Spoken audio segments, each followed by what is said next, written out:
Hello and welcome back to the Pop Tab Podcast, the podcast that's as sweet as soda for breakfast. I'm one of your hosts, Brent Kruscke, the upholder of the unpopular opinion, and joining me today, as always, the ghost host, Jacob Stokes. Boo. And James is here on time. This Holy is unheard cow. of. Let's shut down the show. We did it. That's it. That's all we needed to have happen. It's happened. We can move on.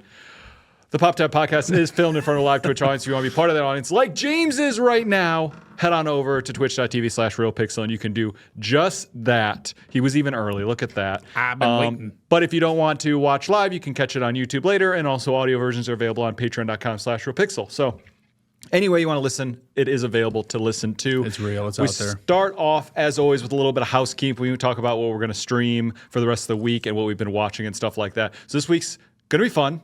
Shorter stream week. I'm not streaming the weekend, but Thursday, Friday. Thursday, I'm streaming a new game. I believe it's pronounced Amenti, A-M-E-N-T-I. It is a new game. I think it came out the 5th. It is a horror game on Steam based within the pyramids of Egypt. I believe. I guess maybe it's pyramids somewhere else, but I'm pretty sure it's Egypt.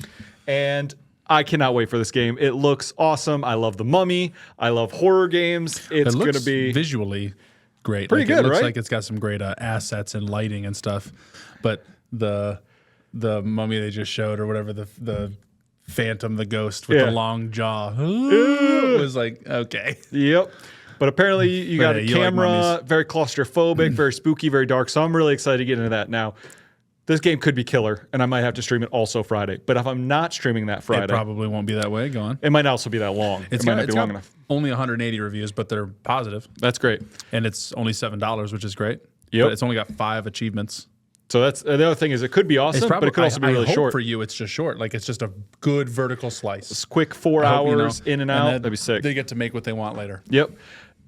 So if not, Friday, I got some options. I think it's the battle of the sequels because there's a bunch of sequel games I should be playing, and I don't know which one to jump to So next. the battle of the sequels rages only in your heart, and Only not in my heart. actually on the stream. So I was going to see what you think I should play next. Okay. Sequel number 1, Spider-Man 2. Okay. Okay. Sequel number 2, God of War Ragnarok. Okay. Did you play the first one I did. recently? I mean, way back when, but I remember okay. it. You know. Okay. Okay. You're good. Sequel number 3, Hellblade 2. Sequel number 4 is kind of there, but that one's kind of tough because I don't really have the money for it, and it's Deadly Premonition 2. So that one's kind of on the back burners because I got to save up some money so I can afford it. The other 3 I have access to Yep. because you have. You're welcome. Yes, thank you. So those ones are easy. Which one do you think I should play next? Easily Hellblade. Hellblade? I don't think there's a doubt. I mean, really, because you've been waiting for it for so long. That's true. You've had it downloaded since it came out. Yep. But also, well, you love the game. That's also helpful. Like, you didn't seem 100% on Spider-Man. I know you don't. You didn't like the God of War. So Nope. the God of War one is like, I don't even know if you should play it. I feel like I haven't played it. I wanted the story, but I don't want the story just told to me. I want to experience the story. Sure. But Last of Us 2. But you also want the Hellblade story. You Yes, also I want, really do. And the Spider-Man 2 story is good, and it's a really fun playthrough. R.I.P. Tony Todd. Yep. So order of operations, besides Deadly Premonition and money, it'd be Hellblade, Spider-Man, God of War. Sounds good. Also, Hellblade, shorter. Yep. Which I know you're looking for. Yep, You're looking to checklist things. I don't know how long Spider-Man 2 will take you. I don't think it was that long a game, but still. Okay. It's good. Probably going to be at least twice as long as Spider-Man or as Hellblade. That's probably fair. So I'm going to probably be doing Hellblade 2 on Friday and then taking the weekend off. We're going down to Galactic Games on Saturday to get some Gundams. Now, was it just last Saturday? Yeah, it was Saturday, right? Yeah, it was just days ago. Saturday. We went over, hung out. We built Gundams. I built the Going Merry from Straw Hat, Pirates, One Piece, all that. That's what I built. You built Gundams. Everyone was building Gundams. I had fun. I said I had fun. It was great, all that stuff. I have not stopped thinking about building models since that day. So it's like, It's scary. funny. It's funny how because into it actually, as I've been thinking more on it, of course, I've been very deep into this. Yes. And looking at the Gundam that's like currently waiting to be continuously panel lined on my desk. I think it's not just the Gundams, it's the building of the kit. What really kickstarted the thought, I mean, it's tough because I don't know where this all begins for me, but doing a Lego with my sister for Christmas 23, I think. She got Hogsmeade. Yep. And it came with like 6 buildings, and she was looking for something to do that day. I was like, well, hey, I know you got that thing. Bring it over. I'd love to build it with you. Like, let's split. And I was like, wow, that was so much fun, especially because I don't own it anymore. I don't have to keep it. I built it, followed the instructions. Look, it's the thing. I put every little trinket on every shelf the way the picture had it, and it wasn't instructed. It was like, do what you want. I'm like, no, you show me how to do it. And I'm going to put it exactly. Here you go. Send it off. And then because of that curiosity, I asked Justin, that's where we went. We went to our friend Justin's house to build some Gundams or One Piece models. One Piece model. And or Digimon. Or Digimon was also there. He played Wargreymon or did Wargreymon. But he had a duplicate Gundam. And I was like, I like this more. I think I'll like it more. And I built it, and I was like, I don't like that they want me to pose it. I don't like that they have options for weapons. Like, I just want it to be the instructions. So I just stopped because I don't want to keep Legos in my house. Didn't want to do the Gundams. But then they announced the Gundam card game. Yep. And I said, okay, Gundam card game. This game looks sweet. I liked Gundams in the past, the old show. G Gundam turns out. Yep. Let me watch some Gundam to catch up. How do I do that? And then it just spiraled where I was like, whoa, and then how many models do you have in your house currently? I have, 2.5 built. We'll say 3 built, and then 3 awaiting building. So 6 total. Gotcha. But one of them's like the faraway milestone. Yeah. Morning, Tron. So one's a faraway milestone. Yep. One was a Christmas gift from Justin because he's like, oh, I have Gundams. I love Gundams. I'm going to get this for you because you're starting to get into it. But at that point, he didn't know how I was doing it, which is finish a series, buy a Gundam for that series, and then keep going. Yeah. So he bought me one that's 2 series away, depending on how you look at it. Like Gotcha. if you count the one I'm in or not, it's a couple series away. So that one is not going to be built anytime soon as well. And then the third one I have is just the first one over again. Bigger, because I didn't like the scaling as much. Gotcha. I like the bigger scale. But so much, I enjoyed it so much, so I instantly went and found the one Gundam series I watched, which was G Gundam. Yeah. Downloaded all the episodes because it's impossible to find streaming, and then started watching it so I could pick a Gundam to build because I like building the ship. The ship's cool. I always like Pirates, One Piece, love it, all that stuff.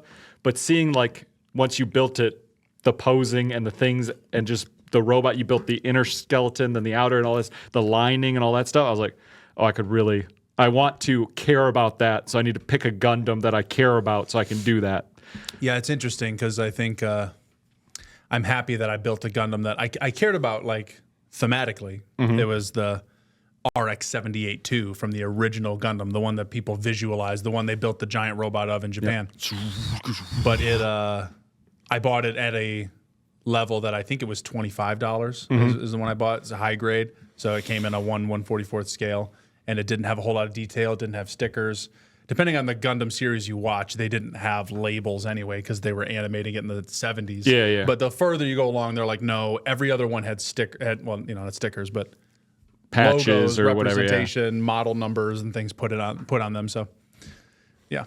That was another reason I'm thinking I'm still going to get One Piece ships, but when I sat down to build it and I was like, oh, it is a smaller build, it might not take me longer. It still took me a while because there were so many stickers. I assumed I was like, Gundams seem to have less stickers involved, which seemed nice. Well, and for every spot that there's a Gundam sticker, you could just buy the Gundam markers once, and they are metallic to replace the sticker colors. Right. So you don't even need stickers, really. Yeah. So I'm currently fishing through some saving funds and stuff and be like, what's my budget to go grab some Gundams this weekend? Dude, that's been the thing for me. I'm like, I love that we're all going, but what realistically can I and do I want to spend? We're about to go to Chicago. I know. And that's the thing where I'm like, I have kits at home. You do have kits at home. I also, it was December, I think. I got them in January recently, but in December I started investing. It's not much money, but I got something that is like, it stands up all your sprues or all your runners rather, so that you can just keep them alphabetized, but they're vertical, so you're not laying them out or they're not stacked. Okay. And I can just pick A. Turns out that's all wishful thinking. They were all way too close together. The pieces are thicker than the separations. Oh, yeah. I was like, this is not actually that helpful. Weird. I think I would rather just have like a work desk where I can just lay them all out. So talk about the Legos you have waiting to build. So that's the thing about these Gundams is like I am chipping away. I'm not racing, but but I am keeping a steady pace that is like, I'm going to be done real soon. Mm-hmm. I mean, the perfect grade, I think, is it's a shelf. The box is a shelf piece itself. Right. And that one, I would not have bought for myself, even if someone said, hey, here's $300, go buy that Gundam. I'd be like, you keep that. Give that to me later. Yeah. I can't do it right now. But I did invest in that organizer. I invested in different panel lining, ones that were markers, ones that were like a, you ever do rubber cement? Yeah. It's where it's like a brush on the end of a cap, Yep. but it's just a very fine point tip, and you drip it in, and it runs through the whole thing. Yeah. It like starts chasing through the lines. So I got that, and then I think once I'm not going to get them when we go down now, but I need to get new snips. Yeah. Well, I saw you guys had like a kit thing. $10. So I'm thinking for like that whole kit. So for me, I'm thinking I'm getting a kit. I might grab the markers and then either. I'm getting law ship They didn't if have the it's there. markers. No? When I went, to be fair, I went a week, maybe 2 before Christmas. Oh, okay. Yeah, So that it makes was sense. like So pretty it's- run down. I'm gonna get law ship if they have it. The submarine. The submarine, yeah. And then either the which again we're looking at $20. yeah, either 25 the bucks. master grade of the Shining Gundam from G Gundam or the high grade of Shining and one other one or something, so I could pose them together. I don't know which way I want to go yet. Because I liked your scale, but money wise and possibly availability wise, I like the smaller ones. I'll tell you, master grades. So it's funny when you're looking at the grades between high grade is besides entry grade, which is they come in plastic bags. You don't use snips at all. You just twist them off with your hand and push them together. Yeah. The Pokemon that I did, the Gengar that's sitting over there. Actually, no, it's at my house. I have another Gengar over there. Gotcha. That one is like an entry grade. A high grade is then the next. It's the smallest one. It is snips, but it's still just tiny scale, no stickers, whatever. Oh, is it real grade?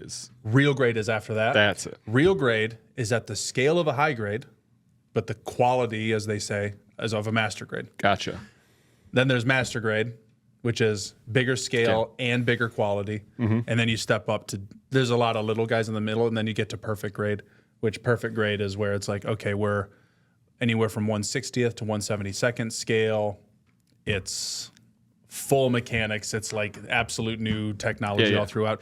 There is one in there that I'm looking at called full mechanics, which is between, it's the scale of a master grade, but the quality of a high grade. Oh. So it's kind of like they have a yin yang of like, you want a high grade or like a quality one in a low scale, or do you want a lower quality one in a big scale? But anyway, the 3 grades: perfect, master, high, top to bottom. Perfect, throw it out your mind. Wait, they're $200. What about real? Well, full mechanics, real, all these Oh, unleashed. those are just in, those. okay. There's not as many of them. Don't think about High, them as master, perfect, perfect, too expensive, get it out of here. much. Well, and also real grade is the scale of a high grade. Right. And there's 1,000 high grades and only a couple reals, right? So it's like, which one is really the daddy of these Gotcha. these levels? The categories. as it were. Exactly. Yeah. So I recommend high grade because they're anywhere from 15 to 25, or maybe $30 on a high end.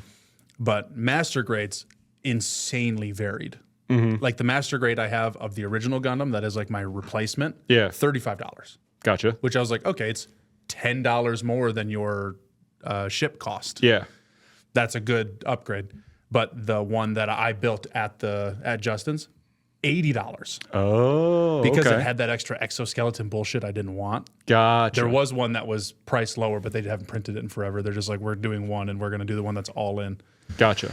So it could be all over. If they go, Shining Gundam has 2 different modes and we want to include the functionality about those modes, you might see a $60 price tag instead of the master 35. grade Gotcha. 35 that I hit. Or 50 is like the average. Gotcha. I was So leaning high that's why grade. it's kind of warning. I'm a quantity first. Eventually, I'm going to have what I want and be like, this is the Gundam I need. And I'm pre-ordering it and it's going to come here this day, especially because there's that miniatures game coming. By quantity, I'm just going to get every miniature they make. Yeah. In my head, I was thinking the 2 high grades mostly because I want to, once they're built, pose them in the shot from the anime that's like the first fight they punch each other's fists and they're holding to see who's stronger. In the next one it's like he does the shining palm on the guy's face and it's like they have a pose where they're both in the shot where I'm like I can recreate this shot with these Gundams. Now that means I'll have 12 Shining Gundams to be in each pose. But if I get 12 of the $15 ones and not one $80 one, then I get to have it look cool and spend essentially the same amount and get to build more. So you get to activity more. So. Yeah. Well, and also, before perfect grade entered my thing, it was, I'm going to get a high grade first. That was really fun. I'm curious about a master grade, which I think was actually the first one I built. I think Justin gave me a master grade, which is, it was his dupe, right? So it was like a freebie. But also I was like, that's crazy to start me off on. Like I might have thought it was too intense. I didn't, but so I got the high grade. And then I was like, let me step up to master grade. I got the new scale.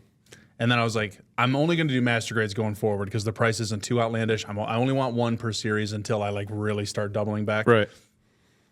So let me get the master grade of this series going forward, and I'll go backwards. Then I built it, and I was like, okay, the next one, I'm going to do those wet transfer stickers. Yeah. Then I'm going to panel line, because I think panel lining to me is like painting levels of creativity, where I'm like, that's not following the instructions anymore. Right. It's up to whatever you want to do. And then after that, I feel like I've kind of done everything that's recommended on the box, at least, to start doing the perfect grade. Or look towards that way. Yeah, right. But since I've gone into it more, it's that little bit. You get the first bit of knowledge, and then you get the next, and all of a sudden you're like, oh, there's so much I don't know. Yeah. Going to Justin's and seeing those glass files, I was like, shit, he's right. Like, looking at the they're called nippers, by the way. That's what they call the snips. Oh, really? They're called nippers in Gundam. Sure. I'm going to call them snips forever Makes because I sense. really hate saying that. Yeah. But for the snips, there are two sharp edges that pinch, and that pinch is what creates whatever the gate or something. At the gate, it leaves a little rubber. So you sand that down, and the plastic, because it's not painted, the plastic, you can sand it down. It's still the same color. Yeah. Ding dong. Who is it? Hello? We're not. We are not. You're all right. That's my bad, Brent. You're like, I could have swore I locked it. Yeah. Just the Well, I heard it. silent whistle. I was like, oh, maybe CGB was stopping by. Maybe Shay. No, Shay's. Yeah, I ran through everybody. I was like, Bethany, no. But I was like, yeah, whoops. that's why. Oh, well, hello? special guest. Yeah, customer. Yeah, special guest. To a store that doesn't exist anymore. Yeah, we tried. It's almost been a year. Yeah, almost. It's getting close. What was I saying? Oh, yeah. So it's pinching, leaving that spot. You can shave the plastic down, and it'll be the same color all the way through. So you can kind of get aggressive with it and rough it up or whatever. But the type of snips that Justin has is actually a flat on one side and a sharp, so that it doesn't pinch and make a gate, make a spot. Oh, it okay. like cuts it like proper. And then he's using glass files and stuff, and I'm like, shit, I'm not as ready for perfect as I thought. Wait till you look up scribing, dude. Oh my god, Scribing, dude. There's people that they got special masking tape of sorts that you put like in like angles across your thing to you probably haven't noticed yet, but from high to master to perfect, whatever, you'll notice that like the calf on a Gundam goes from here's a white piece of plastic to here's two white pieces of plastic where the panel lifts up. Yeah. And then here's one where it's a full articulate, whatever. But those spots, those panels, because they lift up and close back down, they have like outlines around them. Okay. I'll see if I can find something for you. I also saw, because I was looking into what Gundams there are and stuff like that. This is what came to my mind. They have whatchamacallit, the World Championships of Gunpla World Championships happen the end of this month, the beginning of next month in Japan or whatever. I would love to just walk through that venue. Dude, have you looked at any of this? Holy shit. It's crazy. It's so cool. All right, before it gets too cold, also, we need to try this energy drink. Well, you need to try this energy drink, but or if it gets too cold, too warm. Yeah, we want it it's cold. getting colder. If it was outside, possibly. Hold on. I'll give it for everybody. Here we go. Oh, clean ass crack. There we go. Clean ass crack. God, yeah. That's the one, huh? That's the one. What flavor is this? This is called Cherry Frost. It's a bum energy drink. I also like 112 milligrams. That's a cozy number. Yeah, Cherry it's Frost.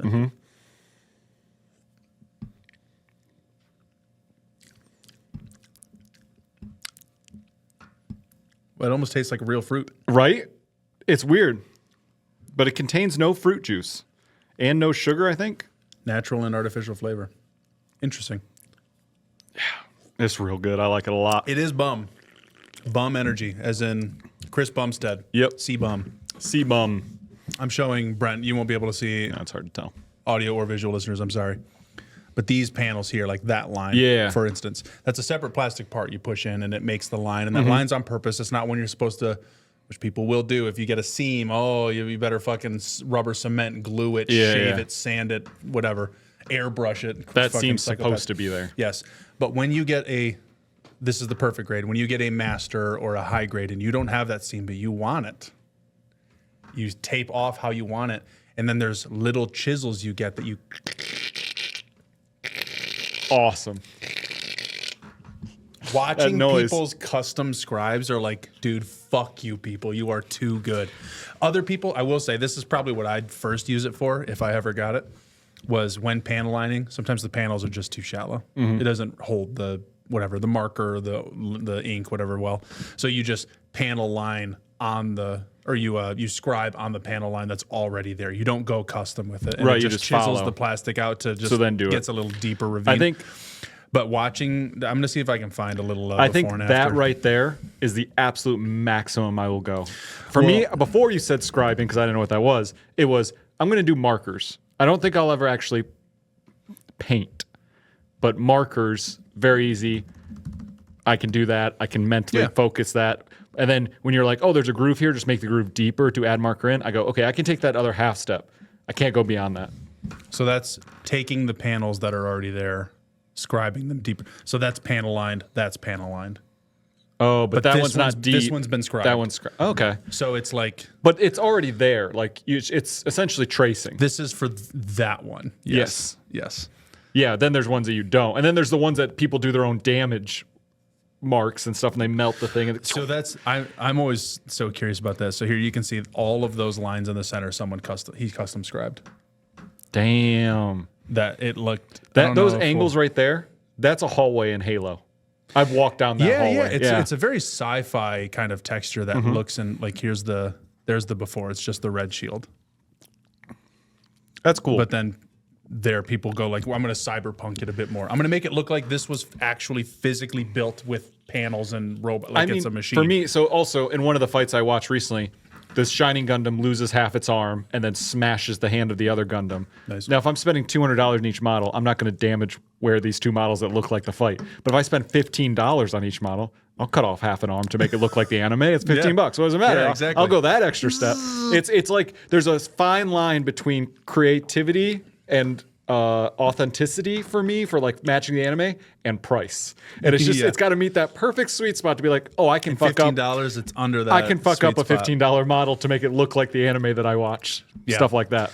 Yeah, I don't know if I'll ever get into like the wood burnt damage because I think I like the Gundams that are closer to pristine. I like them coming right out of the hanger. Yeah. You know? The doors, smoke comes through the bottom and it steps out. There's plenty like War in the Pocket. I talk about how much I love that one. It's only like I think it's maybe 6, maybe 8 episodes.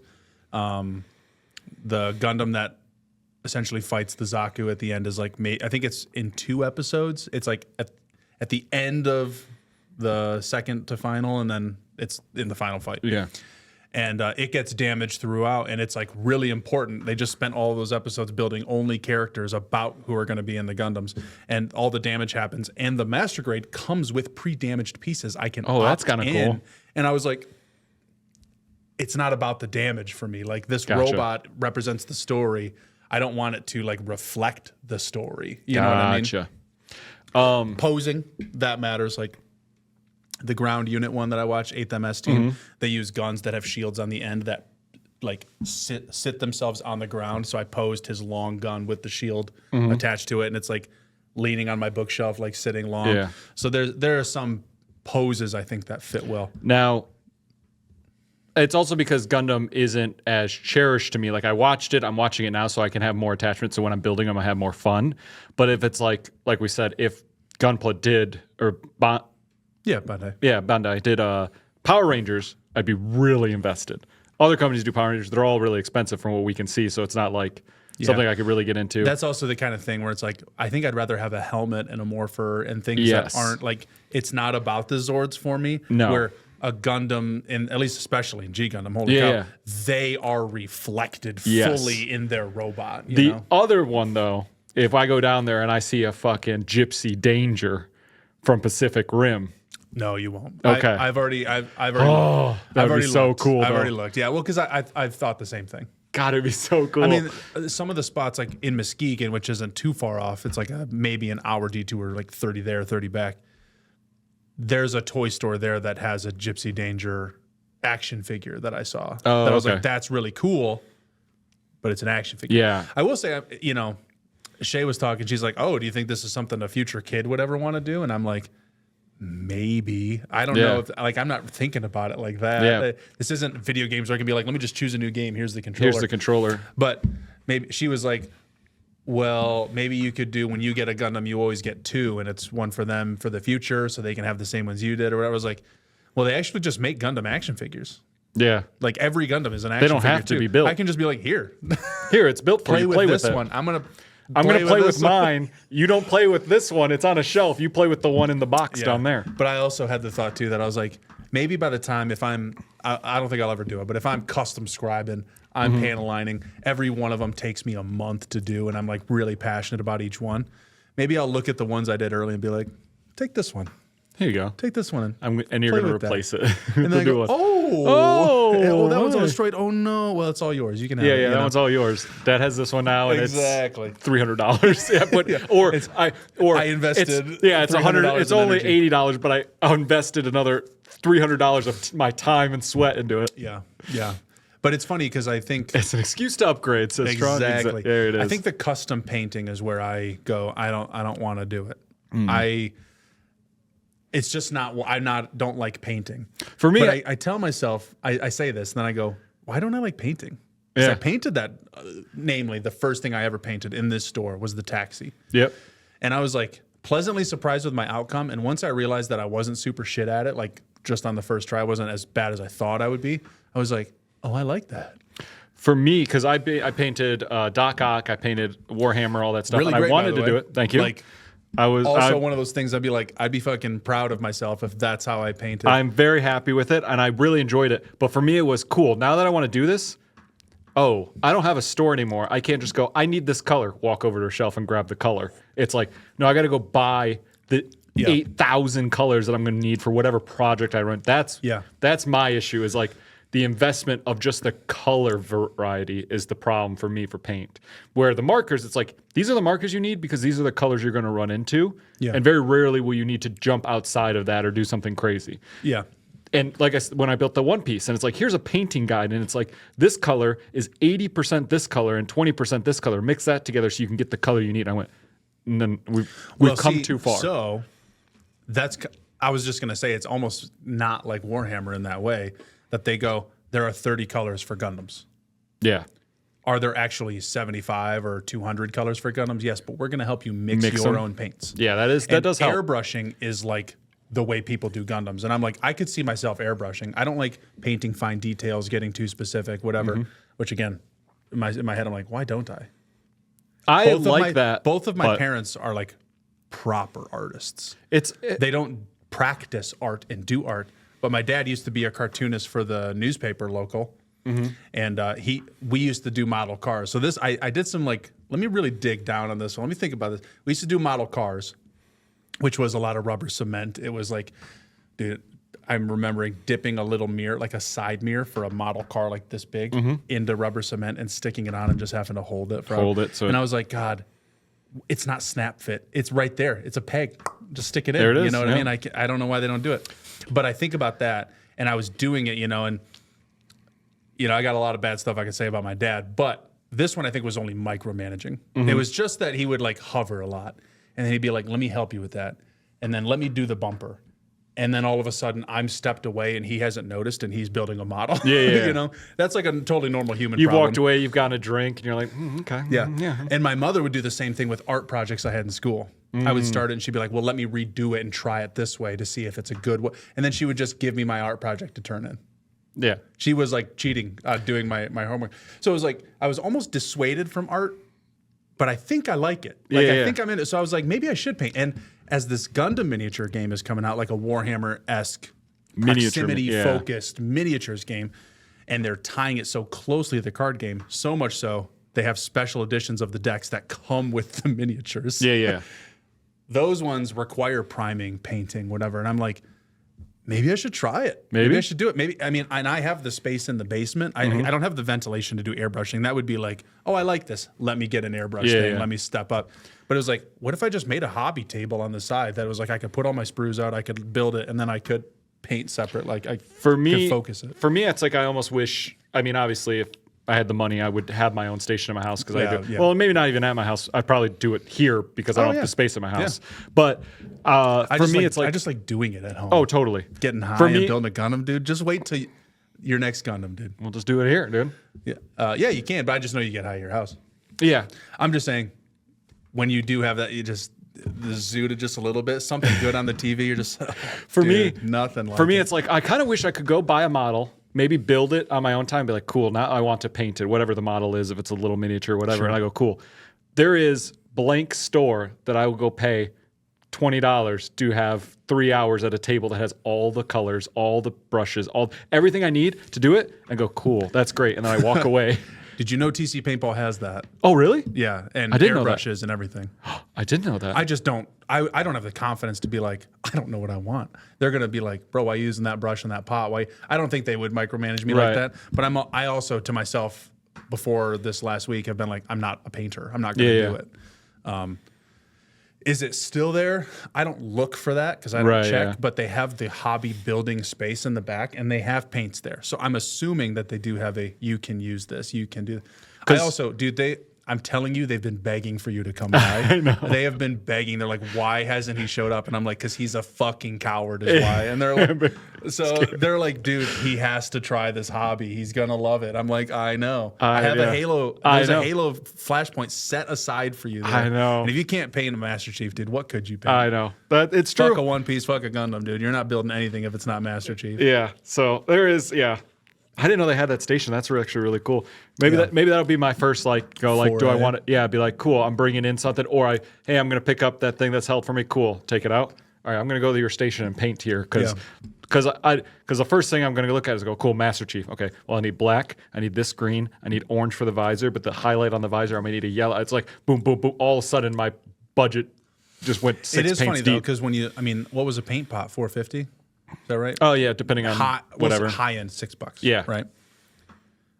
As much as $120 isn't something to scoff at, getting 20 different colors of paint in the world of Gundam is not a lot. Yeah. And $120, I'm blowing that when we go down this weekend on shit I didn't plan on buying that I don't need. 4 months from now, we're going to be here. So I painted my most recent Gundam today, and I don't know if it really turned out. We're holding it up right here. We're being like, so you see this spot right here? I don't think I really nailed that. We're already doing all that. When we were building it, I had the thought that I was like, I should stop looking at hobbies all the time. Yes. Because I was like, I liked cards. Look what it got me. I liked filmmaking, I guess. We both do, but look what it got us. Mm-hmm. I do Gundams, and I'm like, there are 6 grown men around this table building a Gundam, eating pizza, listening to alternate rock right now. Yep. I'm like, and a majority of them are shoving in a car this weekend to drive 2 hours. I threw out the, because Nick, dude, I wish everyone had the memory I have now of Nick buying a Gundam at GT. I went to go and see if he wanted. I was going to buy him or Nate one if, whatever, so everyone had a kit to build. He showed up. He's like, I don't know, maybe. He was hemming and hawing for so long. He's like, dude, I don't think I'm going to like it. And then he bought it and he's like, I think I'm starting to like this, And then we almost finished, and he's like, "That was pretty cool. I might try to do it at home." And then he did you see the photos he sent of his Gundam? No. Where are the photos?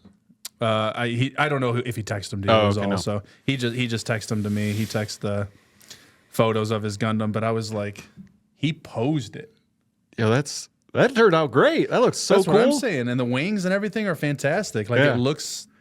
Awesome. But that's the thing is, I was like, he posed this. This wasn't and multiple poses to take multiple pictures. He sent those, and I put, that's a nice action pose. Damn, you really did pick a cool one. And he put, so when we going to GR? And this is what I sent back. I think that's how Gundam gets you, is because he built that. He didn't do any of the lining. He didn't do scribing. He didn't do painting. He took it out of the box, put it together, follow the instructions, and it looks that fucking cool. That's how they get you. It's not like Warhammer where you built the thing and you're like, cool, look at that gray mess. it's going to be really cool if I ever get around to paint when it. I paint it, when I do this. And then now that I have it, then I get to play with it. This one's like, no, you did it. You did it. It's Done. great. You could do more. Well, that's kind of how Lego does it, awesome. right? It's just that the Lego, I'll say pixel, you know what I'm saying? The low poly state of it all, I just don't like. I don't like that visual as much. Yeah. They can do a lot of cool stuff. Like, you can do anything with this. They might have them now, but they have like, because they had all the Digimon, you can also just like build Naruto. Because they can do rounded and they can do shapes, and you can just put eyeballs into its head, and you can just have a physical character. So it's like you can build anything that. War Greymon is just it's just a monster. War Greymon was so sick. It looks so cool. That one I was like, damn. War Greymon is such a good one to do too. You'll see, because they had a whole lot of Digimon there, and they have some on display. We were hemming and hawing again about do we do War Greymon? Do you do this one? Do you do the one that mixes both into one when they fuse? And I was like, dude, you gotta do this guy. This is the most you thing I've ever seen. He's like, yeah, you're probably right. It's really cool. I'm glad we're all on board with that. Was such a good choice. Yeah. But it's just funny that I'm like, I don't think Nate's ever gonna get super into any hobby that isn't gaming, because he's just locked in gaming. And anytime we start something, he joins, but he joins financially at zero and is so soft to grow into it. He's like scared of Which all I of get. it. Yeah. It's tough Justin's sometimes. already deep. Yep. And he's like, I'm glad you all joined me. It was just like a hidden hobby, right? Yeah. Clearly I'm in it. I don't want to say closeted hobby, but I'm sure you open a closet, he's got boxes. You know what I mean? No, it was like, it might be different now, because he kit bashed 3. He gave one to Nate. He gave one to me. Right. He gave one to Derek when we did it at our house, and he built another one there. But when we first were talking about it, the number was 40. It was 40 kits. I you know what? I wonder if I have the photo I can show you. But it's just that, like, seeing Nick get into it, seeing everyone, I was like, man, I might have started something. Yeah. You know what I mean? I think, like you said, it's really good because, I was talking to CGB yesterday about how, like, if I don't have a project to work on, I go a little insane. Like, once a month, I'll take a day and go, hey, Brent, don't do anything today, because you need like a recoup. But this is a project to do, but because you're following instructions and you can get a little high, you can have it something. It's something where you're like, hey, you're doing a project, you're being productive. You don't have to care so much though, and I can almost decompress easier than anything else that I try to do. It's like, let me play video games and decompress. Oh wait, I stream 2 to 4 days a week. It's a horror game. You're objective focused. You're getting pissed because you're like, why can't I beat this boss? Achievements. Whatever challenges. This has its frustrations of like I snapped the rudder off. I clipped a piece and it went boing. Yeah. And I'm like, oh fuck, I'm on a carpet. Like, where'd that go? I snapped the rudder off the Going Merry just because I was trying to push it in too hard. Which remind me, when I'm down there, I want to find a glue to do it, because I was like, I could go get a super glue or whatever. But I'm like, if we're going Saturday, I'll just go get a hobby glue or whatever. What do they call? But I'm gonna melt it. They melt the plastic. But I'm gonna get there and I'm gonna start looking at everything and grab whatever I want. And I'm gonna forget. I need that. The thing that's there that I'm like, how can I finagle myself into getting one of these is there's like a 5'5" Gundam, like a 5'5". Oh, really? Yeah, it's because they're a Bandai partner. Every it's like the way that MTG stores used to get, or they maybe still do the Chandra, and the Dritz, and here's a life-size statue. They have those too, but I'm like, dude, this Gundam is so cool. Do you see the guy who's 3D printing one? That's the same size, where he's just 3D printing every part of the kit. Oh, so he can build it? So he can build the kit, but via 3D printing every piece, like a massive. It's all loose and like whatever, but it fits. For me, I was just thinking, because we were talking about different things for the studio space and things for different sets and whatnot. I was like, man, it's really sad that we had the store for so long but didn't get one of those statues, because it would be great as like a corner piece on whatever set we'd need, or in this worst possible set right there or whatever. But we would have to be Premiere. Yeah. That would have been tough. If we get that Gundam and we do the Gundam TCG and we need that as it might be part of a store purchase. That could be. It would be a fun thing to do. I think there's something to it that is like, well, Ben could do it, Blake could do it. I don't know if Shay has interest, but I know she would be able to and could. You know, so I'm just like, if we had like that's why I'm really hopeful for the Gundam TCG to, one, be a good game, which One Piece is a really good game by some people's measures, and it's successful by a lot of measures. By a lot of measures, it's successful. And this still has that same sort of property power, but they just, as they said, they wanted it to be more Western focused. So instead of 1,000 damage, it's 1 damage, and which uses a lot of the samey things of guaranteed resources, ways to bling it up, but also it's draftable, it's 4-player, it's like all of the right things. Which is really interesting that they decided Gundam would be more westernized than One Piece, because I feel like One Piece is much more widespread, especially with the live action on Netflix and all that stuff now, that they're like, well, we'll go more western with Gundam. It is tough because Gundam doesn't have the live. If you take the One Piece live action, it's tough to say, right? It's like, well, I watched Gundam as a kid. Right. I don't watch One Piece and never have, really. I mean, I kind of did. But, Yeah. and it's also war, mechs, pirates with gummy animation that's switched a lot and is goofier and is. It wasn't here in the West when it was first starting, right?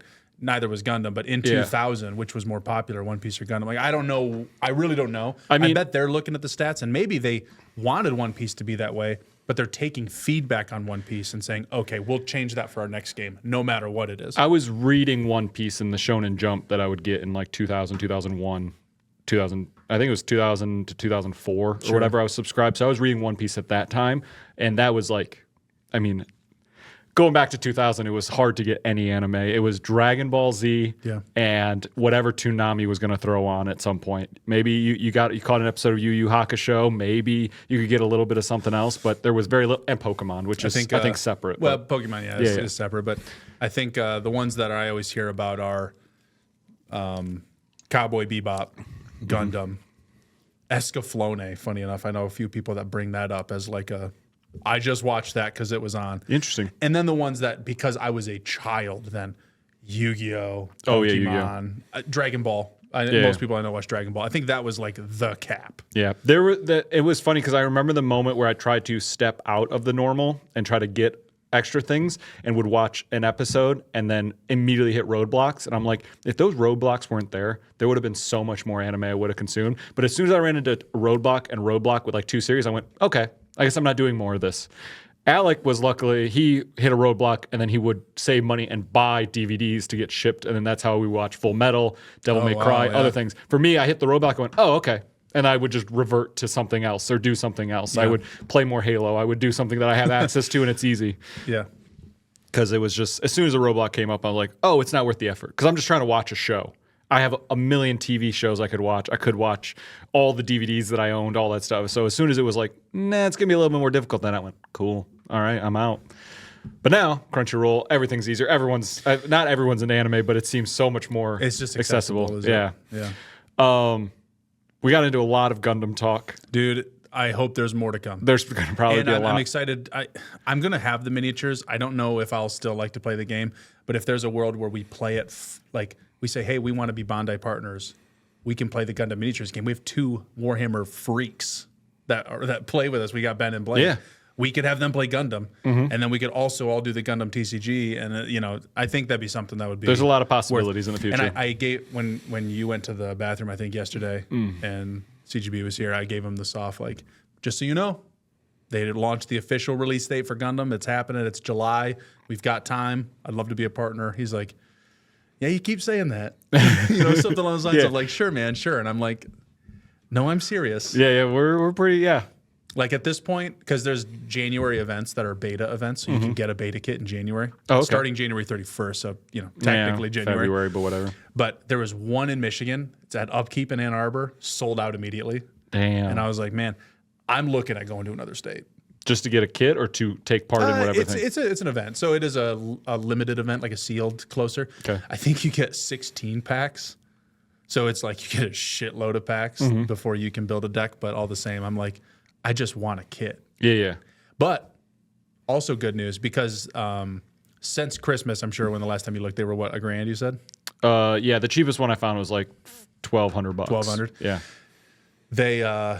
They held a Bandai like MagicCon kind of festival sort of thing. I think it's just called Bandai Fest actually in Florida. Okay. I think it was. They only hold one a year. They held it. Beta kits were just available. Oh, sick. You just buy them. So now beta kits are $500. There we go. But Getting closer. I'm like, okay, come January 31st when people get their kits and they have events and they're available and whatever. One, I'm going to be trying hard to go get one just naturally because then they're $80 or $100 like their actual price. But people will just have them in the wild and hopefully I'll be able to just order one. Yeah. And as soon as TCG Player has one, that's where I'm going to be really trying to, snag it. Yeah. Cool stuff. It's sealed, so I can't order it, but right. Fingers crossed though for singles in the future. I'll tell CGB, hey, you can buy sealed stuff. Just don't give me a code. Yeah, Just don't give me a code. Just order that real quick. Get me that real quick. Just real quick. Oh, it's 3 codes. I'm good for the next 3 weeks. Don't give me totally. What so getting into what we usually do. What have you been watching? Dive in. Yeah, let's dive in. Now that we're getting into it. Because I got things and stuff. I haven't watched a lot, but I have a funny story about the gym and stuff. So the only thing I watched recently was I watched the first season of Reacher on Amazon. 3rd season's coming. Essentially, I was just looking for something to put on because me and Bethany watch a lot of things together. So I'm waiting on a lot of shows to watch with her. So I'm like, what's a show that I can put on that she won't really care about, that I only like partially care about? But I put on the first season, finished the first season, started the second season. It's fun. I think the fights are really cool. The action's well done. I think a lot of the middle moments are a little cheesy and a little whatever, but I still enjoy watching it. That's good. If you're interested in watching it all, it's a good time. It's not anything you should commit. It's not like you need to watch this. It's not like in my head, I think of like the TV shows that I'm like, oh, you haven't seen that? You should find time to see it. It's like the Hell Houses, the Westworlds, like the bigger shows. This is just like something that's great to put Hell on. House? Not Hell House. I'm like, House on the... Wait. Haunting of Hill House? Haunting of Hill House. Thank you. Yeah. I was like, oh my God, I was going through all the stuff. Hell Sorry. House. What? Okay. Midnight Mass. Like the tent pole like shows. Westworld ended up doing more seasons. I only watched the first season. I tell people to watch the first season, and then I go, you can go on if you want. I have I was like, the first season ends. They decided to make a new start for the second one. Yeah, the first season is my Westworld. I don't need anything else. I think I watched like 2 episodes of season 2, and I was like, oh, yeah, I'm good. Yeah. I don't want it to keep going. But it's still a fun time. So if you need a show on Amazon Prime, Reacher is a good one. I think I've finished season 2, and then season 3 I'll wait for it's all out, and then I might also put on Cross because that was another option, a contender. But that's all I've been doing. That One Piece, as always. Always One Piece. Always One Piece. Blue Lock, almost done with season 2, or not almost. I'm like halfway-ish. I think there's 12 episodes if I remember right. We watched the first 4. The next 4 we'll watch, I think tonight, and then the next 4 I'm waiting to be dubbed. So, as much as halfway through, it's halfway through the dubbed currently. So, because that's I can't watch subbed. There was a moment in Solo Leveling, if you watch it through, there's an episode where it'll just show, I think like the first episode or like a recap episode, but that's not dubbed. And we were just rewatching to get ready for season 2, and it jumped to that episode, and it started, and Bethany's like, what's happening? I was like, oh yeah, I remember this, you just got to skip this. And I just heard the voice, and for some reason on Crunchyroll, the Japanese audio is just so much louder, because we've been watching episodes, and then that episode came on, and I hear like, and it's like just so loud. I'm like, please turn this off. It's driving me crazy. I'm like, oh my God. Nothing against it, but I was just like, I was not prepared. It was just it's like exactly. I can hear. You can hear it's it, right? The wind up to the Japanese deliveries. It was so loud. But anyway, that's all I've been really doing. And then I did a lot of game stuff. It's so funny. I forgot.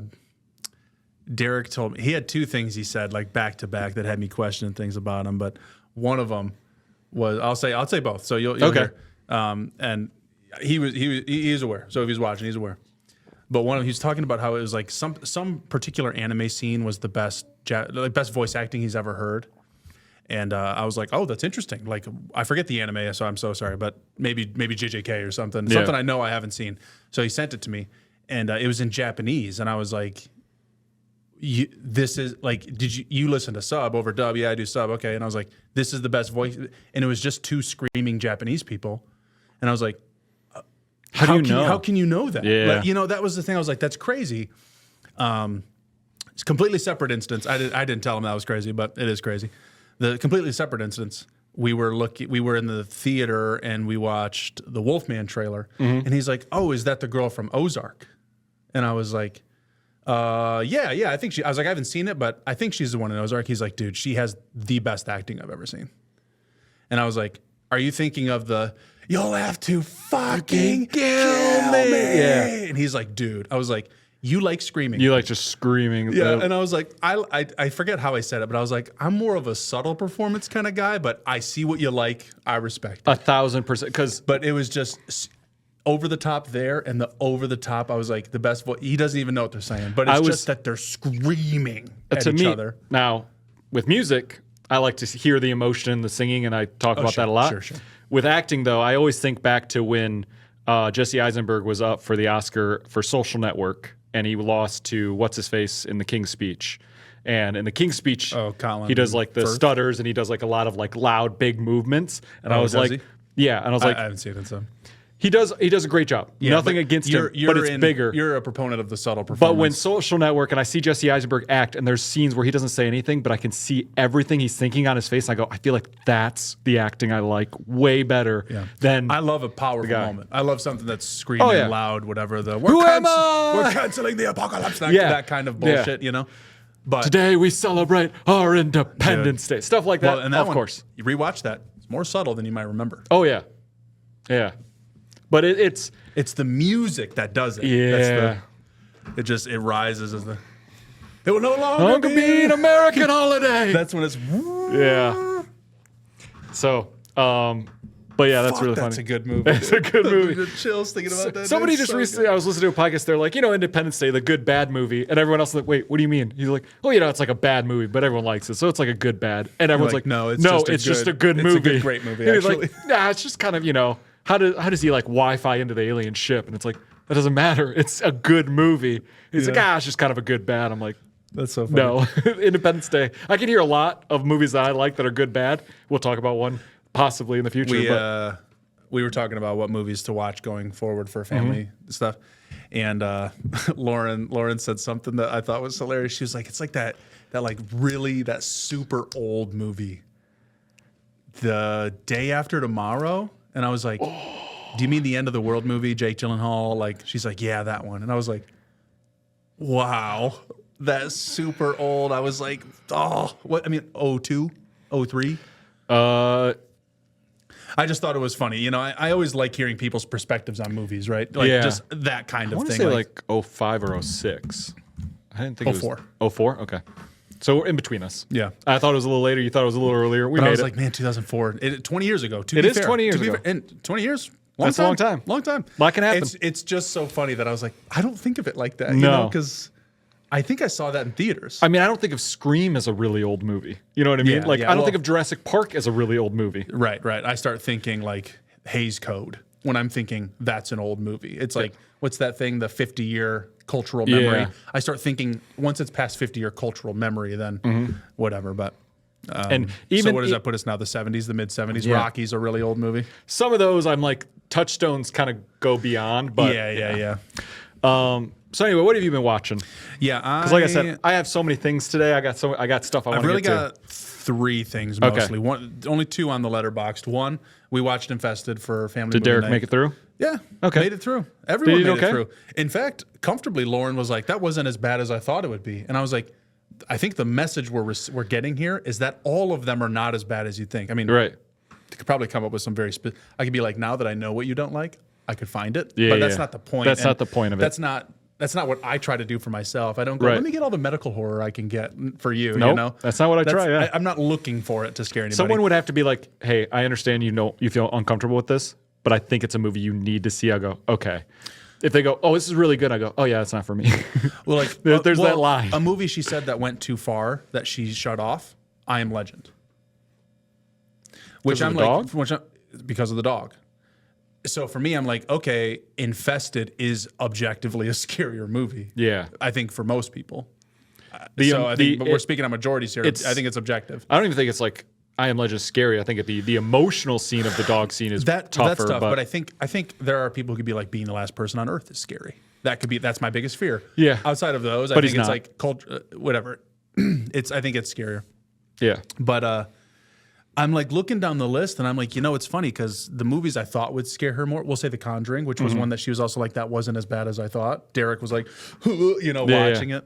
I was like, I think you have something in your mind that's telling you how scared you are. Like, you can only do this. But every time we end something, unless she breaks down in the car and I don't know about it. Yeah. you She's know? like, "Oh, it wasn't so bad." You get out of the car. she's like, oh my fucking God. Yeah. Which doesn't happen. She doesn't react that way during the movie mostly, unless we're all doing it. Yeah. Like the spider jumps. Everyone. My mom was losing her shit. She was audibly like screaming at everything. I was like, oh fuck. Awesome. That was what she kept saying. I feel like I don't get that with movies anymore, but why I've been liking horror games is I start getting that because I'll be like walking and I turn a corner and there's a guy there. Go, "Oh my God, what are you doing there?" Like it's like those moments. No, I don't for get. sure, Yeah. for sure. That's why I don't play that because I feel it too hard. I'm just like, But yeah, so we watched Infested. It got my heart. We already knew that. We watched it together. Yep. When I think it was last year, right? Spring? Was it like springtime? Yeah, something like that. Springtime 24? When you said last year, I was still in 2024. I was like, I don't think it was that long, but springtime yeah. 24. Yeah. But yeah, it was really great.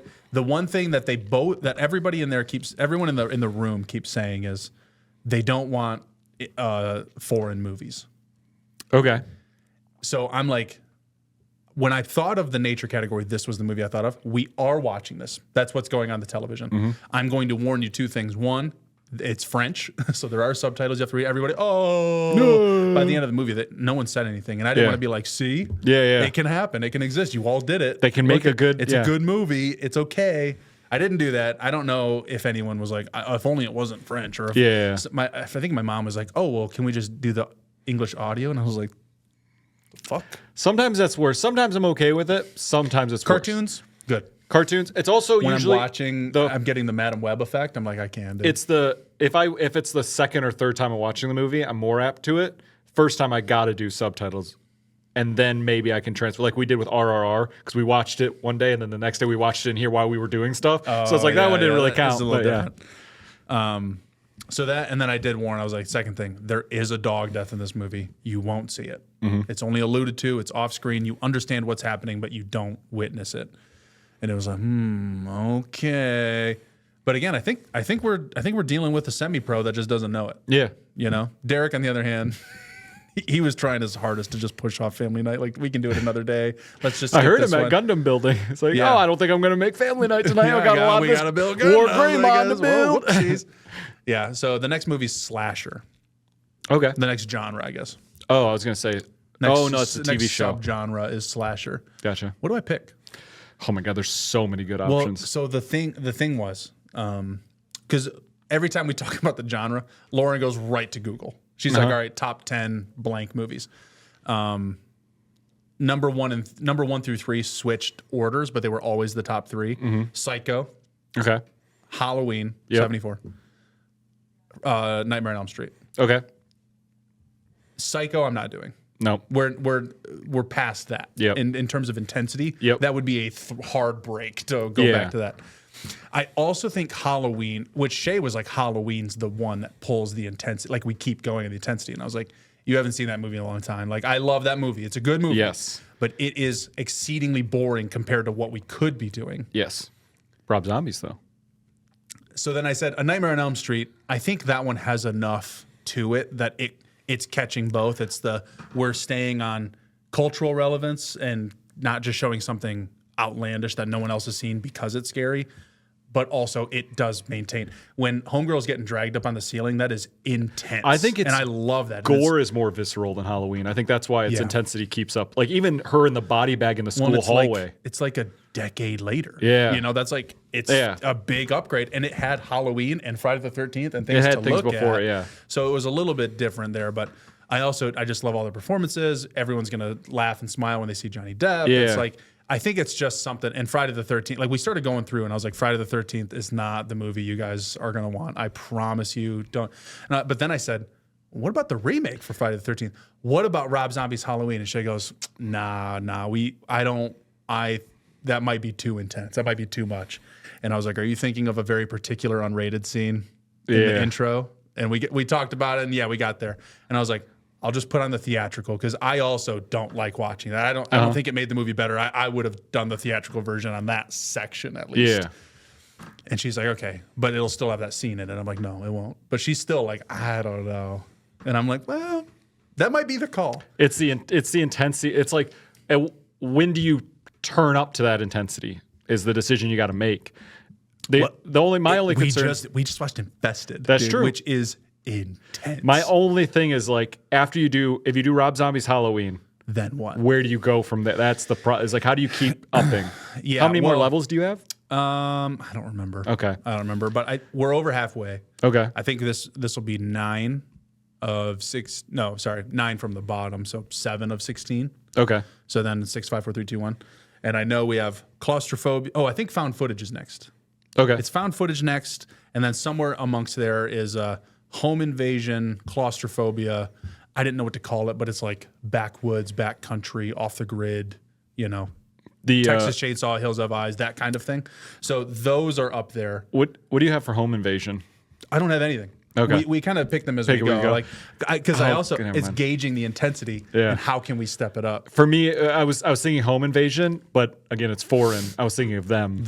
Yeah. Because well, no one would care about the things you dislike about The Strangers. So I think it'd be better suited for this audience. I think them is so much better though. Way more intense, especially at the end when you're like realized everything. Well, you realize it, but I think that's like a, how do you say? I don't know, like a intellectual fear or a dread of like, wow, kids really can do that. You know, Yeah. It's not that you're afraid of kids going forward. But also, I don't think that movie is actually as intense, really. Really? I really like that movie. dude. But when she's it like didn't in the have grate and she can't get out, That's she's the right last there. second of the movie. But also like everything in the house with like through the peephole and all, like you don't know what's threatening you. The plastic curtains. I and think the that's my whatever. thing is like when they're in the house, they don't know what's threatening them.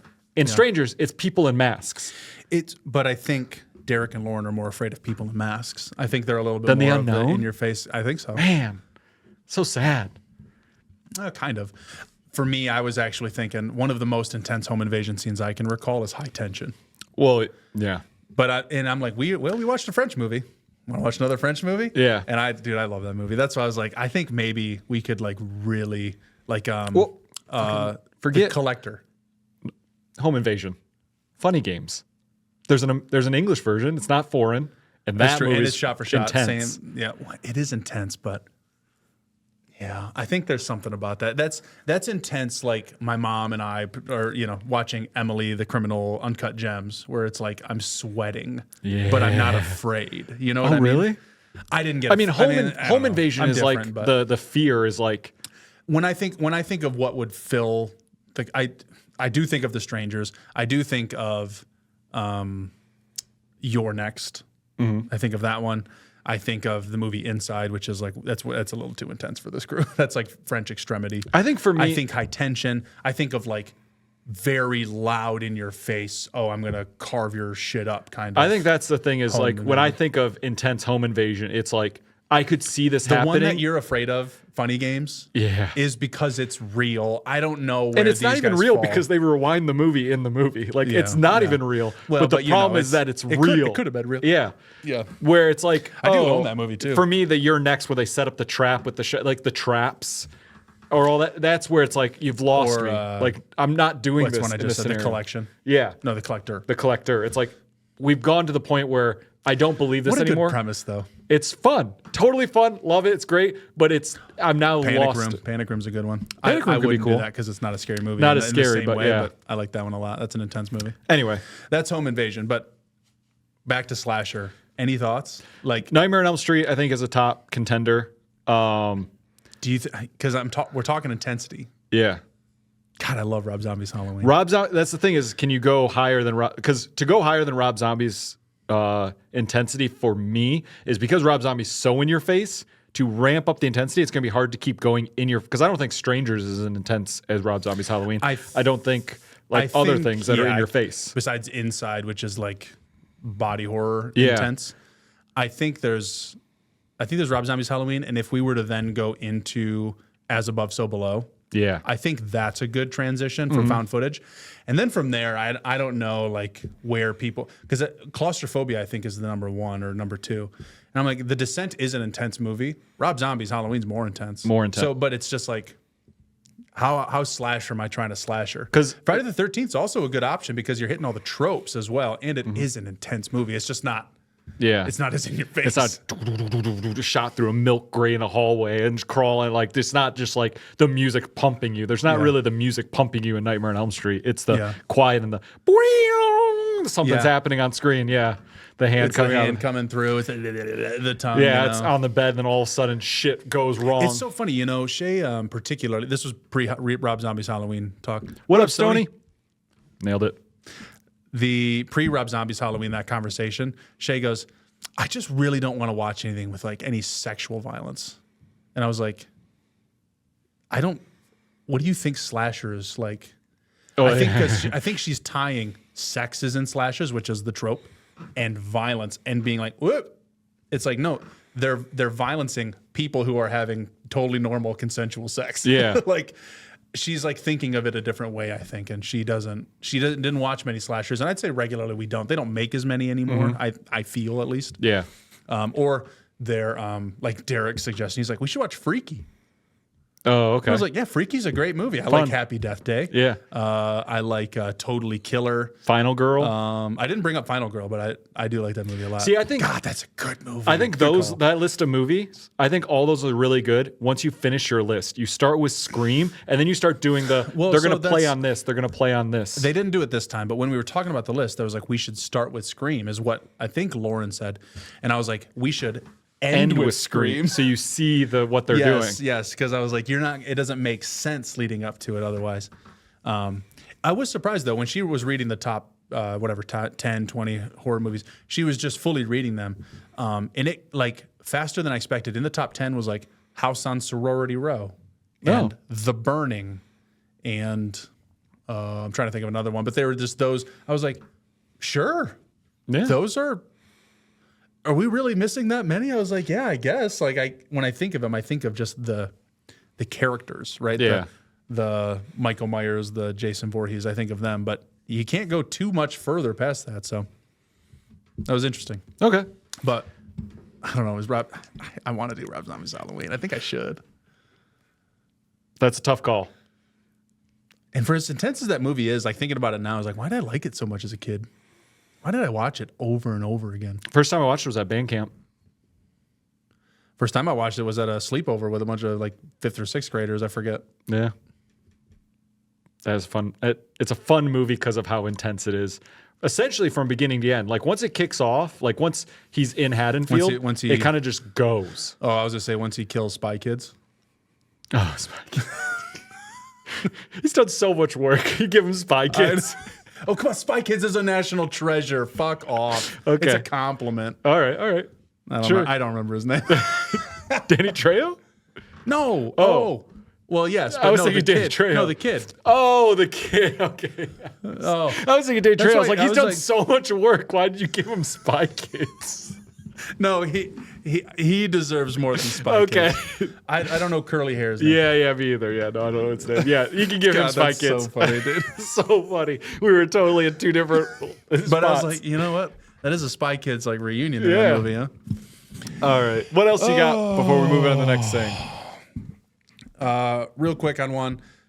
Shay and I are watching Chainsaw Man. Okay. Just because she wants to watch it. Now that I'm like, I've got the manga and I really enjoy it and whatever. I was like, have you seen it fully? She caught a couple episodes that she liked, mostly. But we just hit. Have you watched it? I watched the first episode, I think. We hit a point that was like a very, I don't know how to compare it without it being like so on the nose, but close to like a Red Wedding kind of thing. Gotcha. We were like, holy shit. She, at the end of the episode, she goes, I think everyone's dead. Yeah.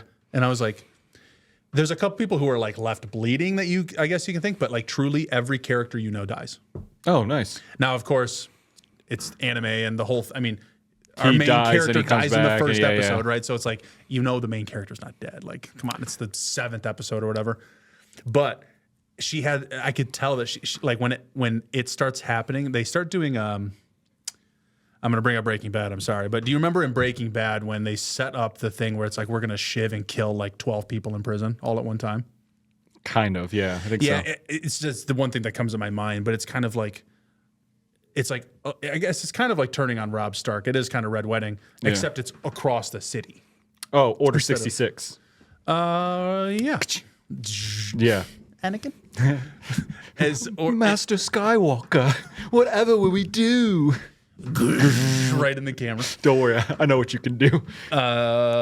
It's like that, yeah, where it's across the city and it's just like people unexpectedly doing something.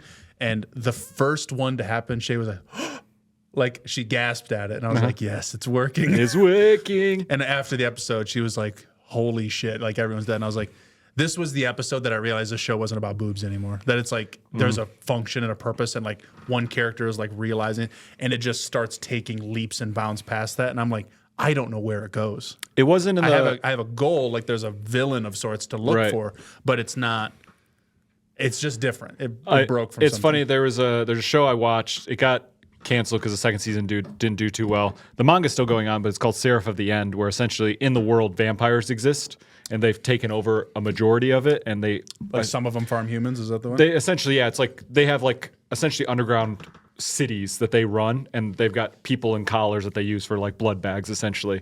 And it starts off and you're like, oh, here's a kid, they want to get out, it's going to be about this family of kids that are all trying to escape these vampires. And the end of the first episode, they're running to leave, and essentially the vampire's just like, I knew your plan all along, I'm killing your entire family in front of you.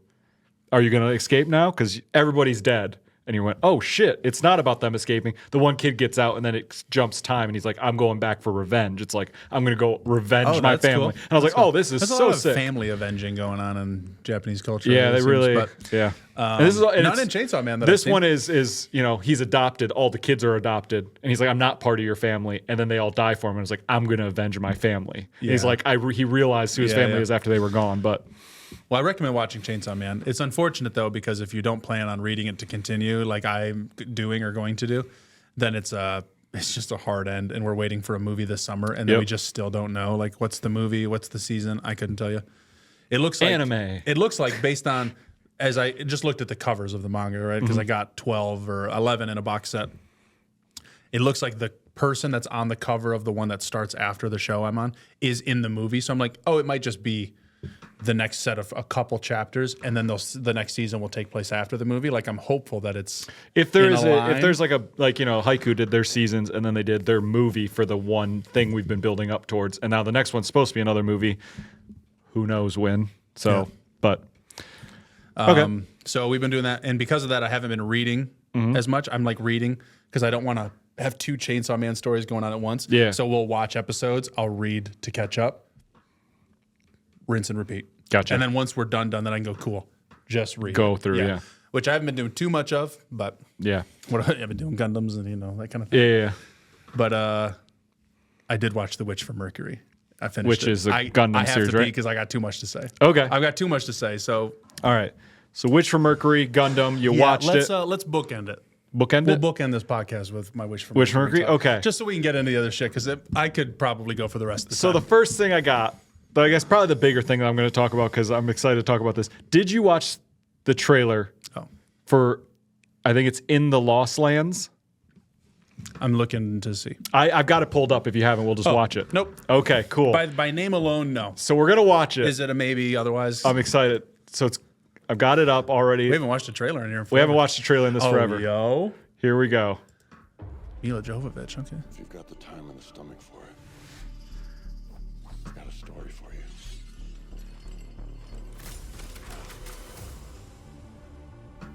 The world you know is gone. Is this Consumed by the Paul flames W.S. of Anderson? war long ago. All that's left now are the Lost Lands. Yep.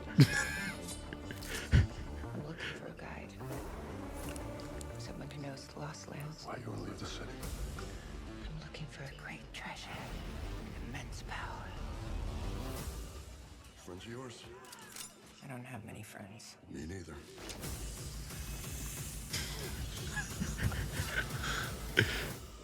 Find them. Outside these walls, laws of nature, they don't apply. It won't be easy. Prepare yourself. Here they come.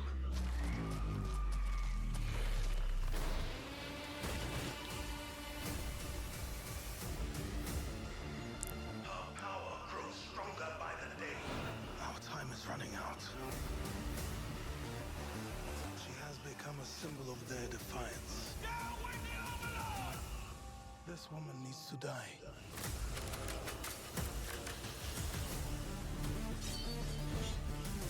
Hand her over and we'll let you live. Sorry. She hired me first.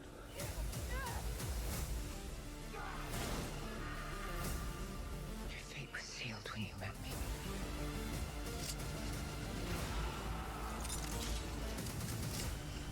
This is the moment you've been working for.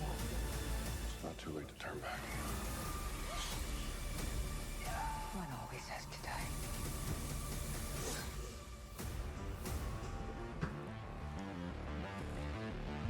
So, how'd you like my story? I still don't know how it ends.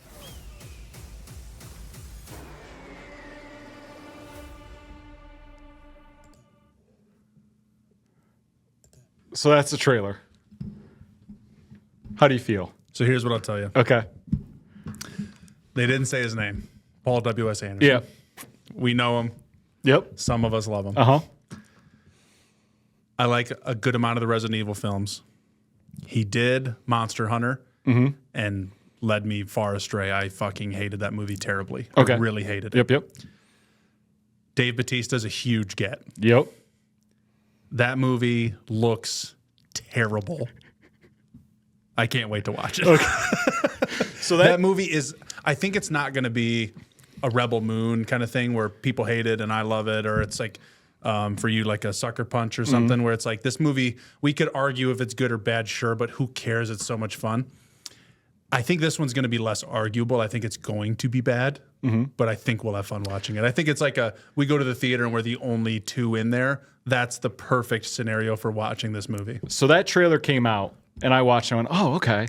And I started seeing TikToks and Instagram and all these posts about people are like, Well, you liked the trailer, right? Like, I'll get to it. Okay. So, Okay, so go ahead. a You lot go of people are like, oh, have you seen this trailer? It's the worst trailer to come out in years. And people are talking about how bad it is and the movie's going to be bad and this and that. And they bring up Monster Hunter. They bring up all these different they things. brought up Monster Hunter. They did. Good. A lot of people talking about it. I wanted to like that movie so bad. And I'm going through all this stuff. And I watched the trailer and I got done with it. And I'm like, that may be close to my number one most anticipated film, not excluding like Mission Impossible because we're getting the final one, like things like that are just, I know they're coming. It's going to be big. Lee Wanell's Wolfman, I'm excited for. This right here, I was like, I cannot wait for this movie. I'm like post-apocalyptic Western with zombies and magic. And I'm like, Dave Bautista. give me everything about Mila that. Jovovich, I like I'm her. so excited for. Does the movie look like it got about 70% of the budget it needed to pull off the idea that they had? That's every movie he makes. Totally. Every movie he makes seems like digital monstrosity. But I'm so excited for it because the whole movie had me, and I'm like, this looks great, all this stuff's happening, and then that last shot where the crow and Werewolf and a werewolf bird. thing, I'm like, I don't even know what's happening anymore. I thought I knew what the movie was, and that last scene happens. I need a guide. And then madness ensues. And I was like, what's happening? It just looks, I like that there's still movies that are just over stylized, quote unquote, world building nonsense of just like, there's a whole world here, but we're going to take a journey through it. Yeah. The Rebel Moon feeling, but with something lower budget and probably lower quality and worse written and everything. But Yes. it's still going to be fun. And have you seen anything about the Mutant Chronicles movie? Ooh, that one, I've heard that name. Okay. I don't know it by name. It's got, Or I don't know it's like, got what it is. oh my God, what's his name? The guy that should have been a huge star but always comes up short. Thomas Jane. Thomas Jane. Should have been a giant star, but every movie he did just fell a little short. I am familiar with this, but I have not watched it. So Mutant Chronicles is based off a TTRPG. And that movie, I would say that movie had about 40% of the budget it needed to pull off the idea it had. But I love this movie. And it gives me similar vibes to what this movie is trying to do. And I'm like, I cannot wait. Oh, yeah. Visually, I can see a lot of that. It's the dark gray, the digital background, Ron Perlman in a red robe. Yep. Oh, can see man. What's great about that movie for me is there's two specific scenes where they set something up where I'm like, oh, I know how this ends. And it kind of flipped it on me. And I went, oh, shoot, I didn't expect that to happen. And then it did it once and then does it near the end. I went, oh, that's great. And then I just had a fun time with it because it's just crazy. The guy who wrote it recently did Sweet Girl, the Netflix movie with Momoa, Jason Momoa. Yeah. Oh, with like he's like a But monster his or whatever. first movie he wrote was Event Horizon. Oh, really? He's only written 4 movies as on credits. Firestarter Rekindled, a TV miniseries about Firestarter, I imagine. Mutant Chronicles, Sweet Girl. Event Horizon, dude. Yeah. I fuck with Event Horizon. So that was, I saw that trailer and I got so hyped and I'm like, me and you in a theater alone because we'll go see anything. Because but you're I'm going to like, drag Bethany in there? but I'm like, I'm the only one in the world that's probably super hyped for this movie. Like actually hype. Actually hype. I'm hype in a more, I would love to go to that event. Yes. But it's like, I'm hyped to go to the baseball game to be there, not to watch baseball. Yeah, It's yeah. the same thing. But for me, I'm just like, I'm hyped to go to this movie I'm and so say excited. I watched it. Megalopolis, I think, had a little bit more air around Yeah, it. yeah. But yeah, so that's I'm hilarious. pretty hyped. All right, so that was thing one. That was thing what one. What other things did you bring? You said you had a lot. I did have a lot. I had, You had a gym story, I think. I did have a gym story. So this morning, I went to the gym. Good on you. I slept until like 9. I went to the gym, back by, felt great. I have a thing with my calf because I recently realized, I'll take a step back real quick. I always see people, there's the workout compilations in movies, the Rockies, the whatever. Oh, sure. People always jump roping. I'm the worst jump roper in the world. I maybe get one in and then I trip over myself and I don't know how to do it. So this year, I was like thinking about goals. I was like, maybe I'll just try to get good at jump rope. So recently I've been picking up the jump rope like at the end of a workout or the beginning. We're just like, instead of doing cardio, because I hate the treadmill, let me do some jump roping. And I think I started doing it. I'm out of breath. I'm terrible at it. It's awful. That's I tough. think I hurt my calf. Not hurt, like hurt, but like, it's tight. It's awful. So I didn't run this morning. Oh, well, it's a calf workout. I mean, I'm sure you realize that now. Yes. And as you were doing it, but that's the reason that, and you're talking Rockies because boxers do it because you're supposed to be on your front and your toes the whole time. It's the bouncing kind of thing is I'm constantly jump roping while in the ring. So I didn't do any cardio, but I did lifting and stuff. And then at the end of my workouts, the program that I'm on, it's always like do some steady state cardio to end. Usually I do the treadmill. Yeah. Now I just did a bike because I'm like, I was going to say jump roping, not quite as steady state. No, That's no, close, no. Yeah. No, I do. I just did a bike. And then while I was biking, I was like, man, my stomach's like, I'm just not feeling it. Something's feeling weird. Finished the biking. I was like, let me just go to the bathroom and make sure. It's like everything in my body wanted out of my body evacuate. in just one swift motion. And then I felt really bad. Like it got out of me and it didn't make me feel better. Like I felt bad. Like it was just like, like not crippling, but like I literally was like, I'm going to be here just for a while because I don't want to stand up right now. So I was like, oh shoot, this is not good. Poor guy after you. So then afterwards I was like, I don't want this to happen again. I need help. This is going to be bad. But that was this morning. That was this morning. Yeah. Okay. So I was like, you know what? I'm going to do anything to help myself do this. I was like, let me think about food. Let me think about diet, something to help with like my stomach. I'm driving away from the gym and I see a truck and it's got like a bunch of stuff in the back. And then one of those like kind of like big filing like cupboards, like it's big metal, it's got the metal doors, almost like a supply closet at like an office or whatever. Yeah. Fell out of the back of the truck. Truck pulls over. It's all dented now, but now he's looking at it. He doesn't know how to get it. I go around him and I go, you know what? I'm not feeling good. Maybe I need some good karma. And I was like, I'll do anything. So I turned around and actually helped him lift it back into the truck post gym, just because I was like, I need some good karma. That's the most on-you thing I've ever heard. On-me thing. That's what I'm saying. One, the good karma part, and two, you have to like socially be like, hey, can I help you there, bud? 1,000%. That's like me in the Midwest, Traverse City of it all. Hey, how you doing? Yeah, there, Rob? I took a step outside myself. I was like, I am to the level of praying yet, but I'm going to do something outside of my realm of comfort to maybe get some good karma and help myself. Okay. Do that. Guy gave me $5. Cool, thanks. I said, you didn't have to give me $5. It was just quick. Gave you $5. He's like, here, take a quick $5. I'm like, I'm not 12. I don't need a $5. I was going to say, $5 don't get me anywhere. I don't need $5. That is so funny. But, I was like, no, you don't have to worry about it. He's like, no, I really appreciate it. It's a good deed. And I was like, if it makes you feel better giving me $5, sure, I'll take the $5 to put in my pocket. You're like, no, I don't need money. I need fucking karma. Don't you know I just shit myself in there? And he's like, dude, what is going on? So then I go home, I shower. I'm coming to pick you up for this morning. Okay. And I go, you know what? I'm going to stop by Lantern. I've got to do something on the computer real quick so I can get the VOD up for today on Real Pixel, all this different stuff. I come back here. And I start feeling it again. I go, oh no. Once again, I'm in the bathroom. It's awful. I go, my good karma has not hit me. So gym, post-gym, had tried to get good karma in there. Right now I'm feeling okay, but I'm like, I've warned you. I'm like, at any point today, I might just be like, hey, I'm going to be 15, 20 minutes. But I thought I was like, I literally was driving and I was like, I'm going to turn around. I'm going to do this. And it's not something I ever do, but I'm going to try something different. Because I was in then pain. You got to Lantern and you shit yourself again. And I shit again. So it didn't work out, but I got $5. Well, so. maybe karma takes a day to maybe catch it up. takes a little while. Maybe tomorrow will be really good. So, but that was my funny gym story because one, shit myself all over the place. Two, I did something I never normally did. In the toilet. In the toilet. Jesus It was, Christ. It sounded sorry. Shit like, No. Catching it. No one knew that I go to a gym where there's barely any people anyway. And two, I went to a bad time. Not a bad time. Sit-ups. James, we're not doing push-ups, sit-ups. I told you we're not doing it on the podcast, but I'll do them next stream. I'll log it. I'll see it. It's there's like a list. Don't do it. I won't do it, but it'll be there. You just. It's a funny joke though. I like it. Shitting on the floor. Yeah. So. Do the 10. Yeah. So that's what I had with that. That was my funny gym story, which was like part gym, but mostly. Oh, also at the gym, I had. I was lifting and I was doing whatever, and someone walked over and he's like, "Hey, what are you doing?" I'm like, "I'm just doing a quick workout." He's like, "Yeah, I know, but like, what's this workout?" And I went, "Well, it's I'm doing back today," and I think it was, I forgot, was it? I'm forgetting the name now.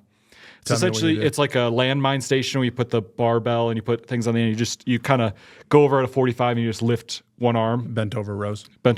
Yeah. They had a different, it was like a mulligan row, or it had a name, Morrison row. Is it where you're saying like you have a barbell and you're pulling the barbell up to you on one side? Yeah, but it's like in front of you. Do you have it right? Do you have it hooked into the machine? Yeah. Yeah, it's just a bent over row. Okay. They had like a name. I bet I'm you sure they have it's a name like to like use how you're using the barbell in some specific way. But Meadows row is what he called it. I don't know if there's a person named Meadow that sure coined it or whatever, but I was doing that. And I was like, oh, it's like, I looked at my app. And I was like, it says it's a Meadows row. It's supposed to help with the back, blah, blah, blah. So this is what you do. He's like, oh, cool. Do you like do that a lot? I went, I do it as often as my program tells me. I don't know much about this stuff. I just come in and do the things because I want to get in shape. Yeah. He's like, okay. So you don't know when you should do it. I went, when? I was like, I just follow the app. And he's like, okay. And I was like, and I gave him the name of the app and blah, blah, blah. And he's like, okay, cool. And then he walked away and I was like, what? I don't know what answer he wanted. I don't know what. Yeah, you really want to do this on Tuesdays. Exactly. Because Tuesday, I was like, I don't know what answer you wanted. I forgot that's also what I wanted to tell, but then the shit story kind of over. Yeah, that's fair. Eclipsed it. But yeah, I was just like, the rest of the workout. Do you think he cursed you for not answering him properly? That's what I'm wondering. Was it like the gypsy from like Drag Me to Hell or something? I don't know if you can call him that, but yeah. Like I was like, what the heck? But I was like, I don't know what answer you wanted. I was so confused. Oh God. I was so confused. But anyway, that was my whole gym today. So it was an eventful gym. That's weird. After not wanting to go to the gym, not want to do it. I was sleeping. Yep. So that was my morning. I've been having some really inconsistent sleeps lately. Not quality of sleep. It's always pretty high quality. But last night, for some reason, I woke up, I was drenched in sweat. Like one of those times where I'm laying on my back and there's a small puddle on my chest. But the temperature's not any different. In fact, we wake up and it's 10 degrees, feels like 4, is what the weather said. Yeah. And I was like, my house is, I have the heat kick on at I think 6. So on a normal day when I'm not sleeping in, I don't know why I did. I kind of do. Watch a little Gundam, but there it is. But I knew that we had a lot to do today, so I was just like, I don't want to start early. We're going later than I expected, the normal. So I'll start late. But my heat kicks on at 6, so at 6:30 when I wake up, it's been going and it's warm. But I don't know what it was. It was like 5 something in the morning. My house is set to 64 degrees. And I had a puddle on my chest. And I was like, dude, what is wrong with me? Last night, what am I doing wrong? I was warm too. And I was like, I thought it was going to be cold because it was so cold outside. I wasn't like sweating hot, but I was like, oh, I'm like warm, like kicking blankets off. And I'm like, it's so weird. The temperature hasn't changed. It's also, I think maybe it's possible because it was so cold that my heat was going more than normal, that it was like maybe where the thermometer was, it was getting hotter in my room. But I don't keep a door shut. Like it's all fluid through there. I also have a humiditor going and an air purifier because I don't have a fan, actually. It's like 2 different noises. But I don't know. But it's like over the last 2 weeks, maybe 3 or 4 times, I'm just covered in sweat, like drenched, like I'm exercising something. Now, with my last story, it's going to sound weird, but it's more about that I've been drinking water with the creatine. I actually have to pee for the not first time, maybe second time on the podcast. So I'm going to go pee Your real third quick. story right now. Yeah.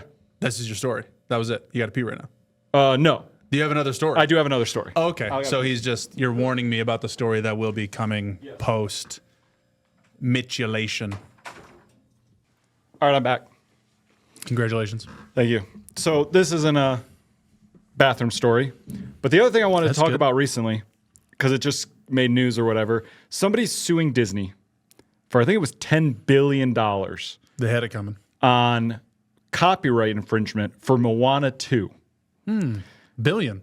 Go Billion. ahead. And some of the things they're like, well, it has to do with based on Polynesian tribes.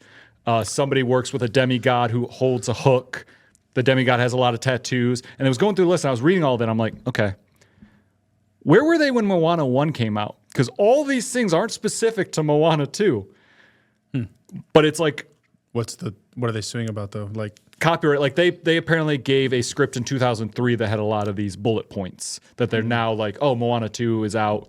you stole these ideas from my script back in 2003 that I submitted to you that you didn't want to take, yada, yada. Like, oh, I gave you this idea way back when, you said no, and then 10 years, 20 years later, you're like, oh, we'll make something similar, so you owe me money. That kind of thing, it exists, that the argument, right?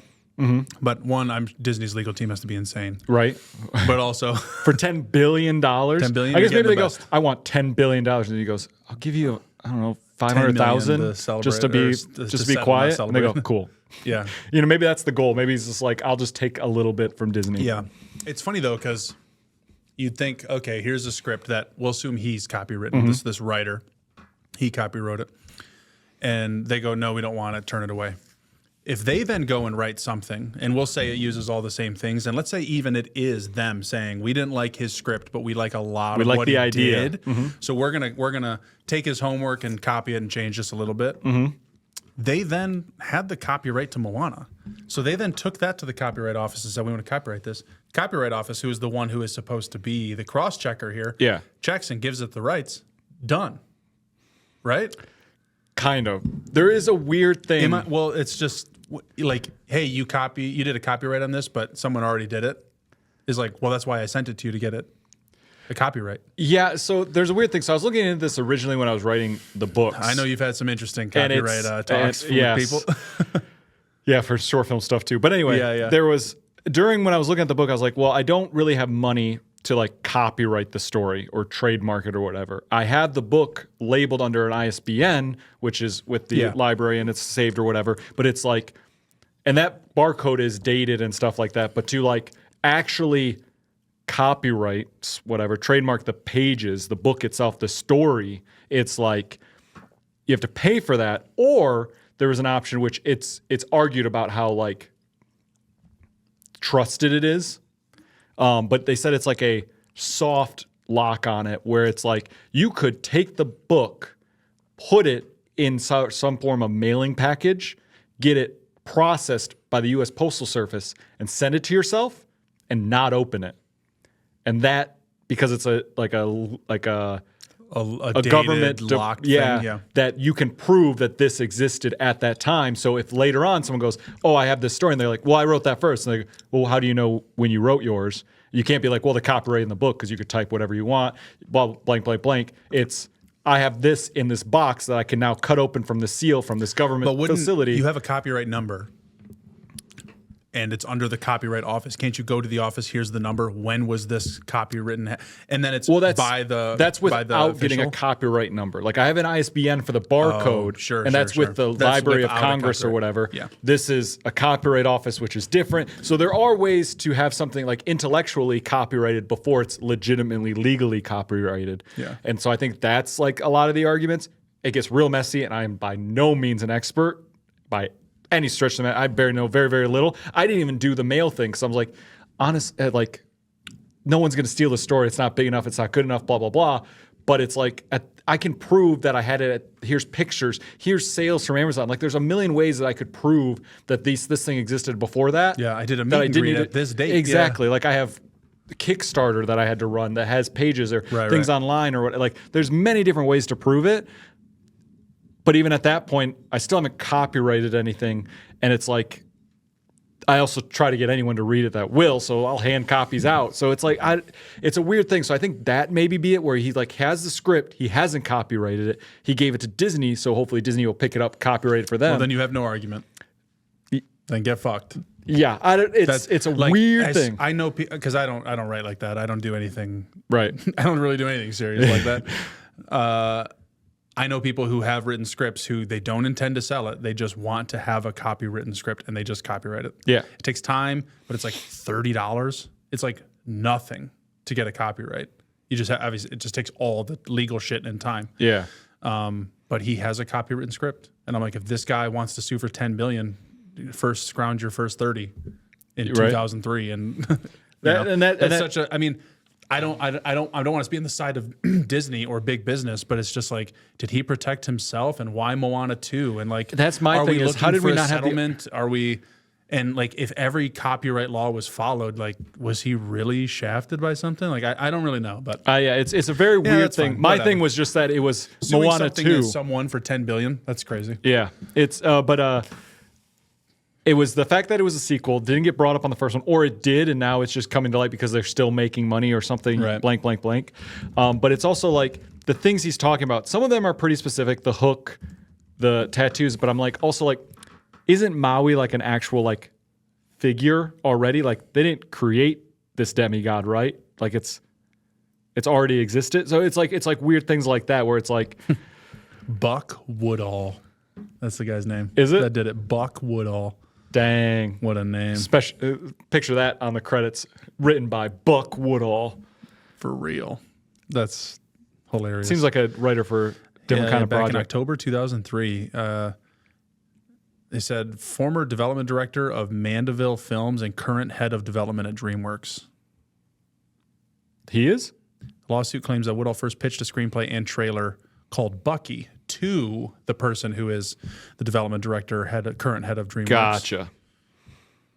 Did DreamWorks do Moana? No, it's a Disney movie. No, but he said he pitched it in 2003 to this person who is currently the DreamWorks head. Gotcha. So he's just like, here's who I pitched it to. But And that head's like, that was 20 years ago. You know how many pitches I've had? gotten? Yeah. Yeah. And Bucky? Yeah, let me remember Bucky pitch. Yeah, I don't know. I don't see anything crazy in this. It's but- such an interesting process of like the idea of like taking an idea, like, cause like, I guess I don't know what he's done. Like say I sit down, I write a script, I got it copyrighted. I would not know what to do next. You know what I mean? Like how does this Buck Woodall get to a person well, he at was an DreamWorks? animator, so it looks like he worked okay. he worked under them in a different capacity, and then that person went to go do something. Gotcha. Whatever. It's That's what always it looked like, but I don't know. Who I you didn't- know or whatever, right? Like that's really the thing. Right. But I mean, otherwise, there are certain sites. I think they call it the Blacklist. Is the site where you can post scripts, and then there are movies that have gotten picked up from the website, kind of just like an open forum, and they get voted on by people and whatever. Okay. And then of course you get an agent, and you have your agent work. You work on your pitch, and if your agent likes your pitch, they'll try to push for you to get a meeting with whoever the fuck. Agent's always a weird thing too, because I'm like, is there? Because anytime I've looked, because I was looking for literary agents and stuff, see if I could do more with writing, it's always like, well, I'm not taking new people, or they're doing like I sell this type of book, and that's it. And it's like, wow, how do I pigeonhole myself to find an agent that maybe I'll like that's in this realm? It's really crazy. It's real weird world that doing that. But yeah, so those are my big things that I had. I think I had one more. It was a lot about Deadly Premonition that I finished in, a lot of the ending stuff, but I don't really want to get into all that. We talked a little bit about that. We did talk about it. And So you that's told that. me like the ending That was a bits lot and of the stuff that I was going to talk about, just how crazy it got. So that was another story that I had. I think that's it. I think those were my big things. The End of the Lost Lands were the big one. Disney lawsuit. There was another one with Disney if we had time to go. Oh, but well, we got a couple gaming things. I was going to say there was they're closing Dino Land in Disney. We were just at Florida Dino Land. We went in there. It was raining. We rode that one ride. It was like boxy and very dark with all the dinosaurs. They're closing all that down to do stuff that ties into Encanto and Indiana Jones. So I was going to bring that up just because we were just there. Yeah. So like usually I talk theme parks and you go, cool, theme parks. I go, you know that one. We haven't talked about it, but we might be there relatively soon, huh? Because it's Maybe. middle of January. Yeah. February, March, April, May. 4 months, and we're in Disney. Maybe. Well, Florida. We'll see. I think he said he reached back out and he didn't hear from that guy. Yeah. More recently, but Because we got Epic Adventures, Universal's new park. You got Mario, you got Universal Monsters. that's not open, is it? It's going to be open by May. I think it's February it opens. Monsters? Yeah. Shit. That whole thing. Shit. Epic No. Universe, that's it. Yeah, I knew what you were saying. Yeah. Epic Universe. I think it's February. I might be wrong on that date, but because it's hard because they have the dates of it's open, but only open to certain people to do a bunch of tests. Then it's open to blank public. Then it's open to all public. But I think by May it's all running. I think it's all open. Now, is it going to be like the Tron ride where it's like everything is queued and stuff like crazy? What? It says it opens May 22nd. Oh, really? I thought it was way earlier. Which, if we were to go by just the dates of last year, that's the week after we go. Oh, Remember, we went the 15th, I yeah, think. Or that like would the suck. 10th to the 19th, I think, or something like that. Yeah, that would suck. The 19th, dude, being 3 days late, I'd be like, CGB, I'm not coming to work for the next 3 days. I'm just gonna We're just hanging out I'm here. gonna Motel 8. Yeah, I'm not going to Universal with you guys. I'm going to Universal in 4 days on, Yes. on a Wednesday. because I think 2 of the animatronics in the Universal Monster Ride are like the most advanced animatronics they have Yeah, right now, yeah. and it looks so cool just to walk around the park, let alone the Universal rides. Epic Universe. The portals open May 22nd, 2025. And then I see Universal Orlando right here. Universal Epic Universe. It says resort opening January 21st, 2025. Oh, no, that's Stella Nova. So maybe that's what I'm getting I don't confused. know. Maybe it's like the seems resort. they're probably or going to the- stagger the release. Yeah. Okay, I see another thing. Discover Universal has May 22nd listed. Okay, so we'll Looks like you can buy tickets for it already, though. CGB. Let's start Dude, the scheduling out. 22nd would be Oh yeah, it would it'd be crazy. It'd be too much. It would be a lot. But like I said, those parks, because it's got Isle of Burke too, which would be Right, really cool. It's right. just the rides are going to be cool. The Donkey Kong kart ride, the Universal Monsters, all those rides and the stuff are cool. The way the parks are looking just to walk around is going to be awesome to walk in. It is funny. I mean, the How to Train Your Dragon stuff, I'm indifferent if the swamp is open, right? That was Swamp? the Shrek swamp. Universal. I don't know. They if were building the Shrek swamp. They were? Yeah. Oh. I don't know. Whatever. If that's open, sure. That's fine. but it's Mario, which would just be a cool, because it's like seeing and being in that Yeah. world. It's the same thing. Like, I don't care about cars. When I went to Disneyland and walked into Radiator Springs, I was like, fuck, this is cool. Oh, yeah, Like, yeah. I'm in a movie right now. I'm in a cartoon. Uh-huh. Having that. But then, dude, Universal Monsters, like, come on. So cool. God, take my money. They also have a whole new Harry Potter section, which is always cool to walk around Harry Potter Oh, stuff. yeah, sure. It's the American, I think, the American side of Harry Potter. It's not Gringotts. Or no, I don't remember. But it's another Harry Potter park. Usually I go, another Harry Potter wasn't park. it the Gloss over. Ministry? Yes. Yeah, the Ministry. I gloss over because I'm like, I'll go there, yeah, but I don't yeah, that's care. the thing where I was like, Hogsmeade was cool. Yeah. And then I think mean, I think Gringotts those are the was cool four too, but- things. I think there's one more, but it's not like as big as Universal Right. Monsters is number one, right? It's crazy. Super Mario, I think, for the zeitgeist is number one, probably.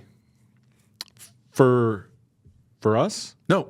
Oh, No. for the world. The zeitgeist. Yes. The zeitgeist that lives Yes. outside I thought of you us. meant like because of the Our zeitgeist, zeitgeist. our number one would be Mario, but I'd No. be like, I think Universal Monsters still Yeah, are you're number like, one. Actually, no. If they open all the gates and everyone runs to Mario, we could be the only two running to the I don't Universal. think we'd be the only No, two. not definitely not. But The horror freaks are freaks. oh yeah, and also people even before it's open, they've got rope drop plans. It's like here's this. They're gonna go here, Yeah, here. they because got the times. maps. Yep. They're doing it all. But that's so. I thought it was opening way earlier, so now I'm a little less excited to maybe miss it, but yeah, still I'm exciting sure, I'm stuff. sure we'll have something, but yeah. that's fun.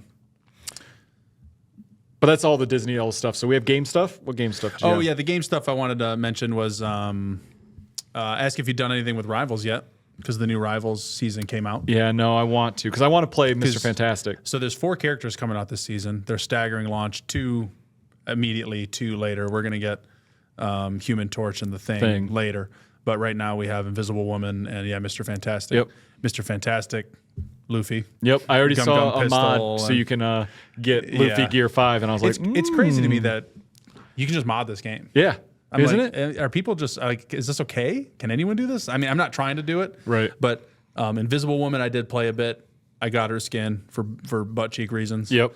And Well, because you love whores, don't we all? of course. Sex workers. Yep. Which is the Invisible Woman, I guess. Yeah. Well, That's a previous podcast joke for anyone who's like, what the fuck yeah, are you talking I about? was gonna say, yeah. You don't listen to every podcast. Go back and That's episode. a joke that my mom made Yeah, to me, yeah. actually. But all the same. She's a ton of fun. She's got a lot of great utility. I think her 4-star difficulty's earned to like have like a good master feeling of her. I like her push from what I've seen. Push and it's a pull. Oh, you and a can pull. choose. It's like in Moira, you press E and then you can left click damage, right click one. Yeah. You press E, you can left click push, right click pull. So it's nice because you can throw down an AOE, or if someone's Scarlet Witch ult is going off or something, you can be like, hey, get over here, and then pull them into an ult, pull them into damage. Nice. I haven't pushed anybody off of like a cliff or anything, but I did push somebody off like their ledge into a Star-Lord ult. That was Nice. like pretty like. I've nice we seen did people it. pushing people into Doctor Strange ults. Yeah. to get them off point or get them off the ledge or whatever. Yeah. I did use it to stop people from getting to point once, Nice. which was really nice. It was like, let me put an AoE around this corner, and even though it doesn't do a lot of damage, they still walk around it, and you push them, and it's perfect. That's great. So that's great. Second thing is different gaming, Magic, the card game gaming. Okay. Bunch of leaks, bunch of rumors happening. For what the Universes Beyond sets are going to be for the end of the year, because they haven't announced everything. And Universes Beyond, if you didn't know, this year they are standard legal. All of them? All of them. Oh, wow. Past a certain, like once a certain date hits, it's like early the year. So is there one coming in like a month, maybe? But Final Fantasy, Spider-Man, Fantasy. these are going to be in standard. I forgot Final Fantasy was one. It's going to be a Crazy. big one too. But the leak, it'd be for the end of the year, so we have a long ways. And this one might be just 4 decks because they didn't really announce it and it's all secret and whatever. But it'd be The Last Airbender Oh, wow. is what they're thinking. It's what leaks and rumors and stuff are talking about. And it's because it's going to be on a big anniversary date, apparently. Okay. I love Last Airbender. Yeah. I love that. It's so crazy to me how much we're getting of that now when nothing is happening. Live action happens. Well, it happened. Then we're getting we got the Overwatch crossover, which Yep. already kind of came and went. I got my May skin. Got the Overwatch crossover. They were in Fortnite for a little bit last year. Fortnite, yeah. It's like, And now potentially Universes Beyond, but at the end of the year, Yeah, I'm it's like man, maybe because maybe we have a season 2 at the end of the year, right? I For a haven't live heard action, anything. Well, I haven't heard anything either, but I didn't hear much about it until I got a trailer. Oh, okay. You know, for the first one, I didn't know. So I don't know. We're curious. It's I'm very curious to see how interesting. this goes, but It's it would weird be interesting timing. to get a Last Airbender. That'd be set of cool. cards. I'd be all about it. Yeah, I like the kind of step into. I think them getting anime properties is like Very smart. is like the next step. It's just tough because so many anime properties are, one, their own card game, or two, they're owned by companies that own card games that can feature them. Yeah. Like Tarek showed me a clip from this Derby girl anime thing where it's like they're all horse girls that race like horses on a track. Oh, okay. But to be a horse girl is to like literally be a like race pony, but you're a human.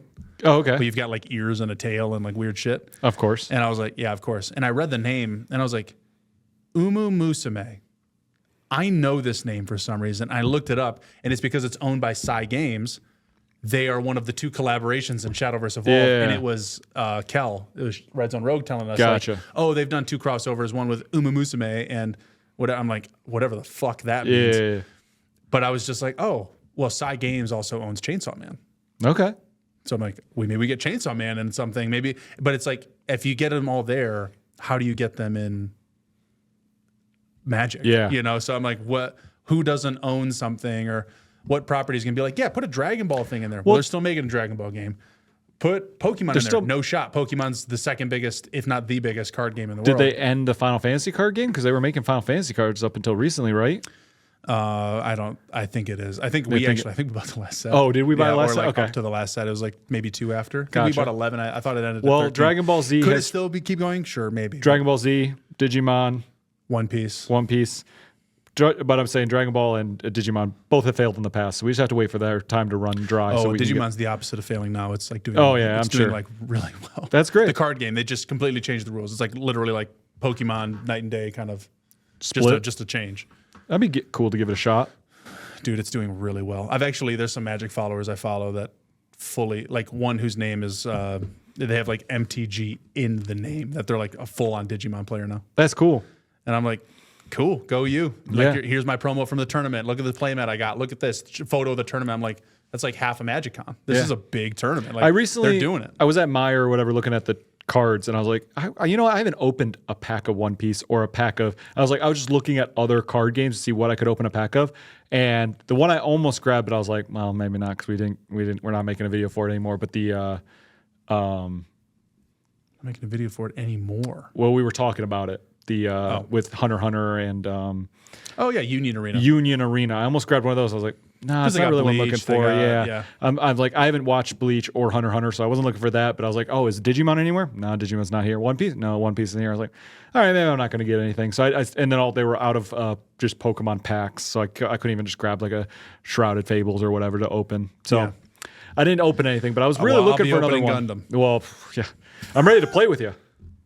Good. So just because I think I'm gonna keep the play to precons That's to fine. start. I don't think I'm gonna be like, hey, I built 2 whatever tournament decks or something. Yeah. So it'll be precon I'm focused, just- I'm sure. I'm just cool to play.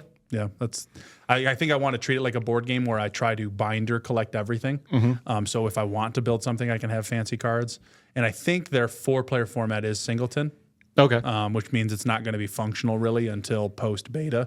Gotcha. Like July. when Yeah, it comes because out. you have to There's- have enough. Yeah. It's like, there's I think only 80 cards total. Like 86 if you include every variant. I think there's 86 cards in the beta. so you couldn't even And it have was like, decks. we would all I guess just we'd all have play the same deck, cards, yeah. you know. And I don't remember. I think you can break color rules at this point because they're like it's so early. You don't have Yeah. enough color.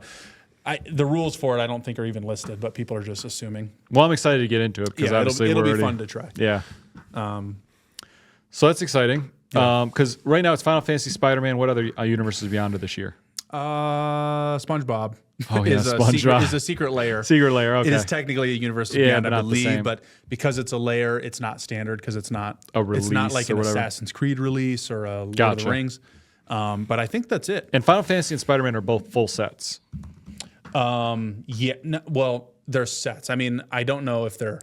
I think Are they like Lord of the so Rings? I think Final Fantasy's Lord of the Rings Gotcha. style. I think Spider-Man might be more like an Assassin's Creed, which Okay. is still hundreds of cards. Yeah, but yeah. it's just A little bit smaller. it doesn't come with precons. It doesn't come. We need I to don't plan know. for costumes. I want everyone in costume for Spider-Man. Oh, okay. Yeah, I like that.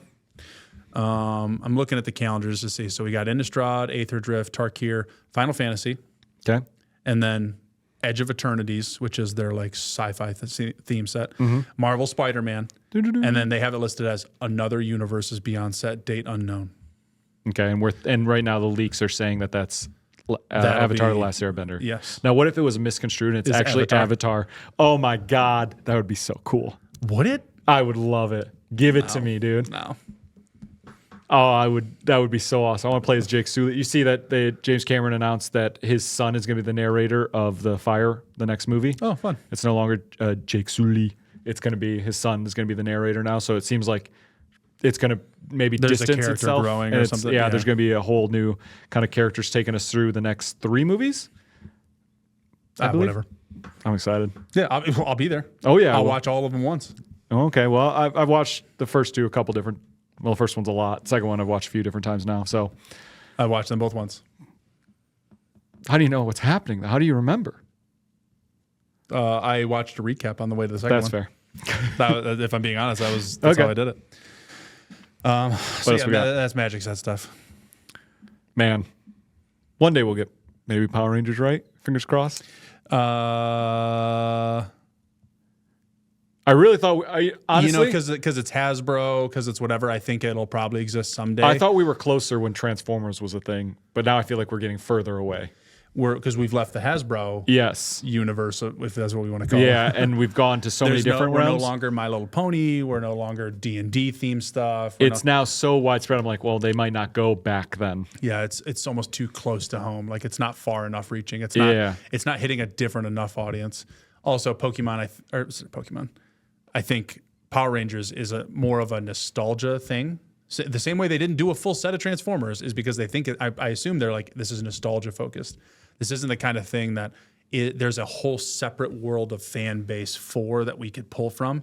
Unlike a Final Fantasy where the fan base is significantly larger, right? Maybe they're saying the same for Last Airbender. Assassin's Creed and Fallout and Doctor Who, they're like, these are just different groups of adults. I don't know if they're thinking the group of Pokemon because it's nostalgia only, unless people really like the new movie, I guess. But there's that only. Same thing with like, I don't know, I guess because I would have thought like maybe Walking Dead or Stranger Things or I don't know where they're defining Secret Lair versus full set. For me, I just look at Power Rangers and go, there are 20 seasons that you have all the Rangers, all the Zords, bad guy. There's just so much there that are just instantly cards. Yeah. Instantly. Yeah. It's so easy. Just do it. Damn it. One day. One day. I got to get into a con and get into someone's ear or something. I need to talk to someone. I need to go behind CGB and talk to somebody. Hey, Gavin. Hey, you ever hear Power Rangers? It's pretty cool. Hey, it's nice to meet you, Gavin. Power Rangers. Power Rangers. Just What was that? Oh, I'm sorry. Oh, no, nothing. What is Power Morphin Rangers. Time? Sorry, what was that? Yeah. Oh, did you hear? Do, do, do, do, do, do. Like on my. Oh, I'm sorry. I'm getting a call. Hold on. Yeah. You want to meet at the juice bar? Yeah, okay, I'll be- that's I'll be- interesting. Oh, is that? Aye. Oh my god. It's like really. Yeah. That'd be He'd so be like, funny. Stop. I mean, I feel like the audience for Magic really is like Just teenagers with attitude. Teenagers, but they've got this like, they got teenagers with attitude. I think is really where you're like really trying to get it in there, really grind it. Oh man. Do you have any other gaming stuff? I know you said there was a couple things, but No, there's a couple things, just announcements and happenings, new season and otherwise. Oh, Assassin's Creed was delayed to March, but it's funny because Cody showed me that and I was like, that's honestly fine. My February was full. Yep. It's towards the end of February, like middle to end. But I would have gotten that one in the middle of February too. It's not like I was getting it early and gonna have to Chicago's power in through. February. And Chicago's in, yeah, true. So now we only have to buy one. We'll game. have more Gundams to build. So There's always more Gundams. There's always more. Yeah. Well, we could bookend it. I did watch the Witch from Mercury. We were supposed to. Yeah, we're supposed to book at it. Hit me with it. The Witch from Mercury, man. What do we got? Less excited for Dynasty Warriors is that out is in a less couple days. exciting for us, but I do like Dynasty Warriors. Like the function of the game is cool. Dynasty It's just, Warriors. I don't think it's something I'm gonna Origins. Dynasty Warriors Origin. That's hard for me to. play. Dynasty Warrior Origin. Is coming out in a couple days. Okay. I'm excited for you, Okay. James. Okay. I can't wait to hear about it. One day, or Monday. Yeah. We'll hear about it Monday. Yeah, we'll hear about it Monday. Or maybe you on Thursday. I might hear about it on Thursday a little bit. Unless it's out Thursday. He's like, nah, I'm playing. Oh, yeah, that's true. I don't know what he's doing. Okay. Witch from Mercury. Witch from Mercury. Cool name. 25 episodes. Prologue had me feeling pretty down Oh, no. when I first watched it, like emotionally down. I think I told you I ended War in the Pocket. Didn't have Thunderbolt yet. Didn't have Stardust Memories. Which I have over there for you. Thank you. I don't have a flash drive. Oh, well. Zip file, email. Yeah, I might have to, yeah. Actually, I think I Maybe if downloaded you a guys- zip, so. Oh, really? So Yeah. maybe if you got something for me. But I was like, oh man, that was quite an ending. Let me start something new and like get into it. Watch that episode and it ended so sad. I was like, oh shit. I'm like too high for this. I gotta stop for a second. So the first episode ended sad? yeah. For which? Okay. The episode 0. Oh, yeah. Which yeah. was confusing for me because I always read 25 episodes and I was on the 24th episode. And, at that point, I've just hit play next, play next, play next. Yep. I get to 24 and I'm like, God, they're really wrapping everything up. Oh, there is no 25th 'Cause there's the episode. prologue this or is whatever. the 25th. There was a 0. Yeah. Like, I didn't think about that. But they had me in the first half, I'm not going to lie. Okay. As in, I was worried. I was like, it's modern animation. It's, it's beautiful. It's bright, but I felt super tropey compared to everything I've seen before tropes were the tropes that they are now. Right. Or they were just developing, or it's like, here's the new 90s anime style, but here's a kind of romance thing more so than the last one, but still it's Gundams and war and life sucks. But this one was like, we're in a high school and it's Classic. It's a school of that you have pilot school and mechanic school and all the classes and we're all different and we all live in houses together and I'm house this and your house that and I was Perfection. like, wow, okay, Anime, baby, let's this do it. feels like anime is what I was like, okay, and then. I might watch this one. The main character, Suletta, which is an awesome name, Suletta Mercury. What a fucking sick Damn. name. I know. I was like, could Suletta be a kid's name? Like, is that a name I could like get away with? Go with Sue is short. Yeah. Or Letty. See, we were right there, dude. Yeah. Fast and I Furious. thought Letty, yeah. But I was like, we got a Lenny in our life. So, Letty and Lenny. We never see That's him. cute. Oh, wow. Is Hokie here? I do, actually. Exactly. There you go. Wow, I don't think the delay. Well, anyway, so Suletta Mercury, she is like so shy and unsure of her. She was homeschooled or whatever. You see her on her first day of school. She's so shy and unsure of herself that when she's like talking to people, she's like literally hiding behind other people. Yep. And I was like, that's a very anime thing to do. Oh, now. yeah. Oh my gosh, I'm so shaky. And it's just like literal trembling on the screen as she's saying anything. And of course, There's the bad guy that comes in, and he's the big baddie of the school. He's the jock dude. Oh my gosh, I win every duel I ever have. And she goes, I'll duel you. And of course, there's a duel. You get to see the Gundam. And I was like, God, there's duels. Like, the action and the war of this is so unserious. It's just like, what are you dueling for? You have to drop out of the school because I don't like the way you talk to me. And I was like, God, I hate it so much. I didn't hate it, to be fair. I was just like, this isn't the Gundam I was expecting. Right. Which is funny because I'm watching G Gundam, which isn't that, but very similar. No, it's like it's it's a samey, sport it's event. samey. It's a whatever. Yeah, It's like, oh, well, this is what I'm here for. This one, it's so funny because you're getting like they're episode 0 serious.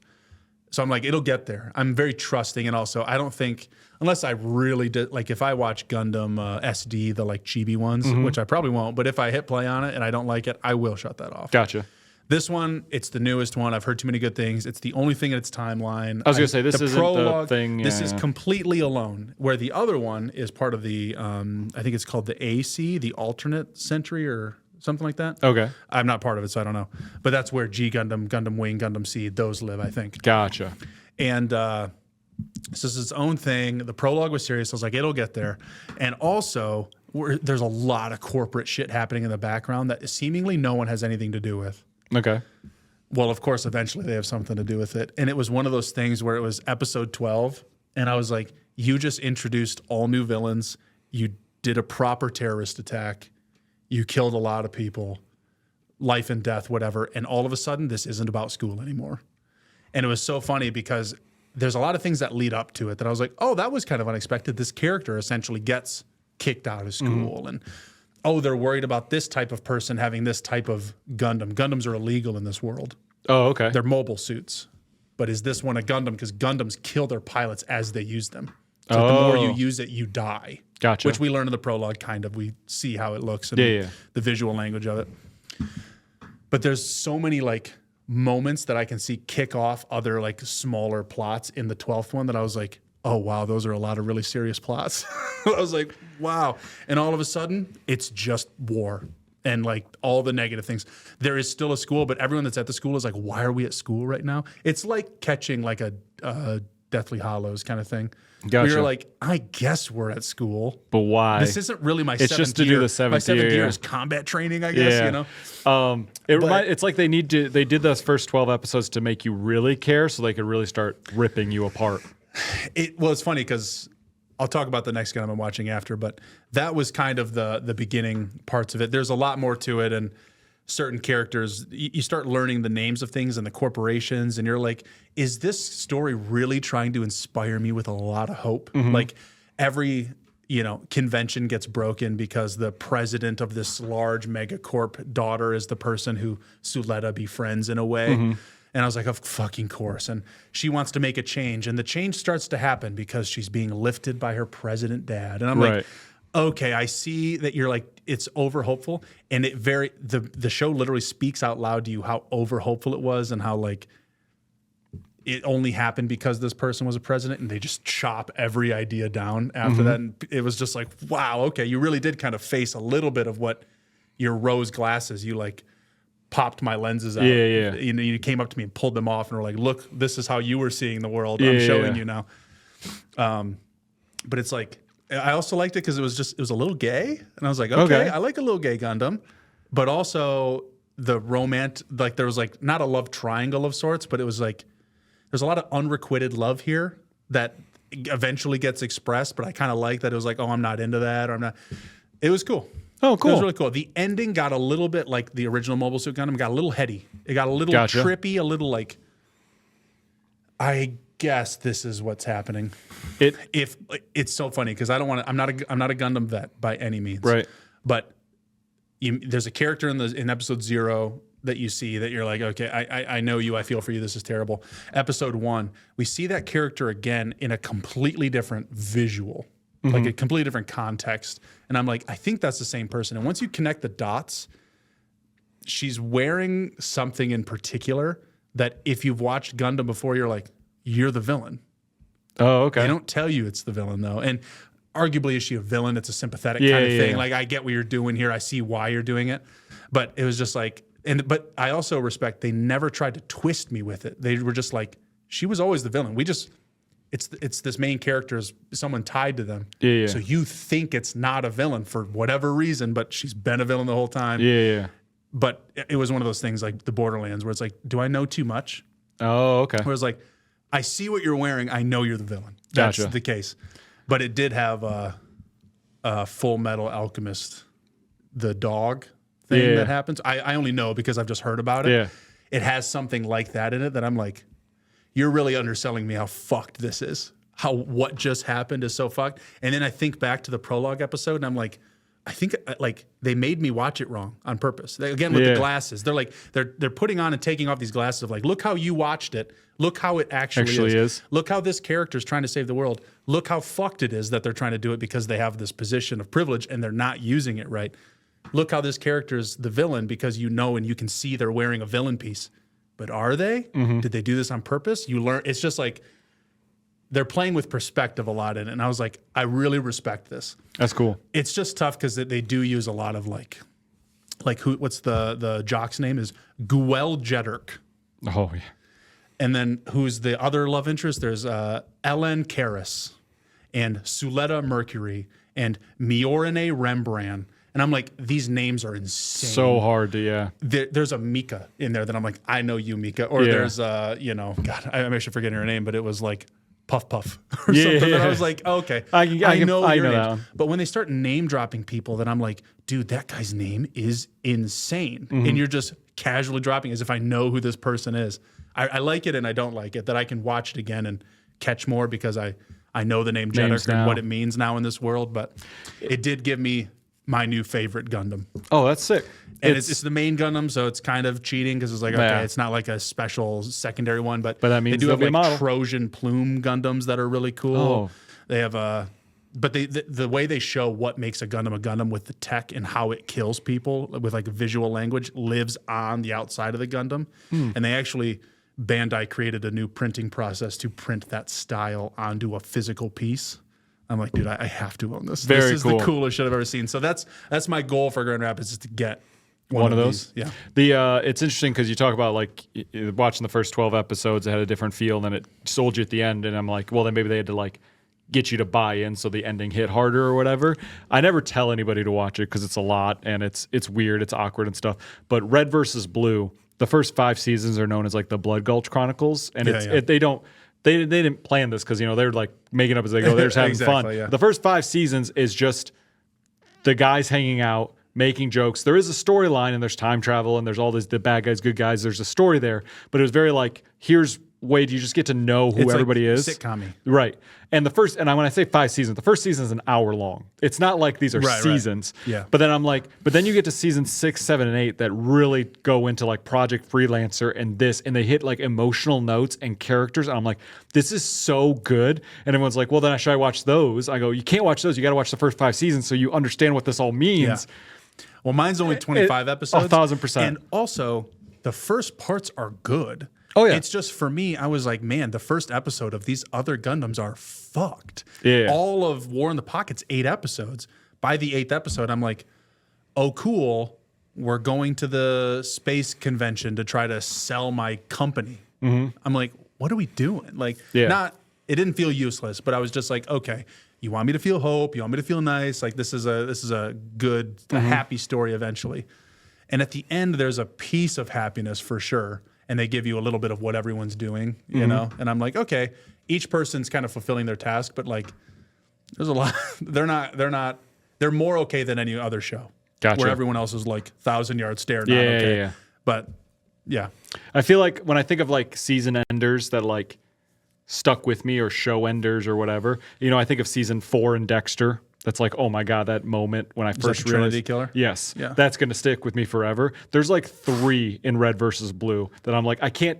I know people who Dexter, stopped watching after 4. Yeah, Dexter, I could be like, you get to like season 1's great, season 2 it kind of dips like 3, but then 4 will I bring thought you season back. 2 was fun. 3 was down a bit. A little bit, but 4 will bring you back because of it, and it's a bigger show. It's easier to watch. Red vs. Blue, I can't tell people to watch because of how it's made and stuff like. It's like I can't suggest it. I watched the first season. I watched it, but like in 03 or whatever. Right? It was on YouTube. I was like, this is hilarious. But I'm like, man, it's like I wish I could talk to more people about this ending to a season that like it's just like a voice line, and I go, oh shit, everything I knew about everything has changed.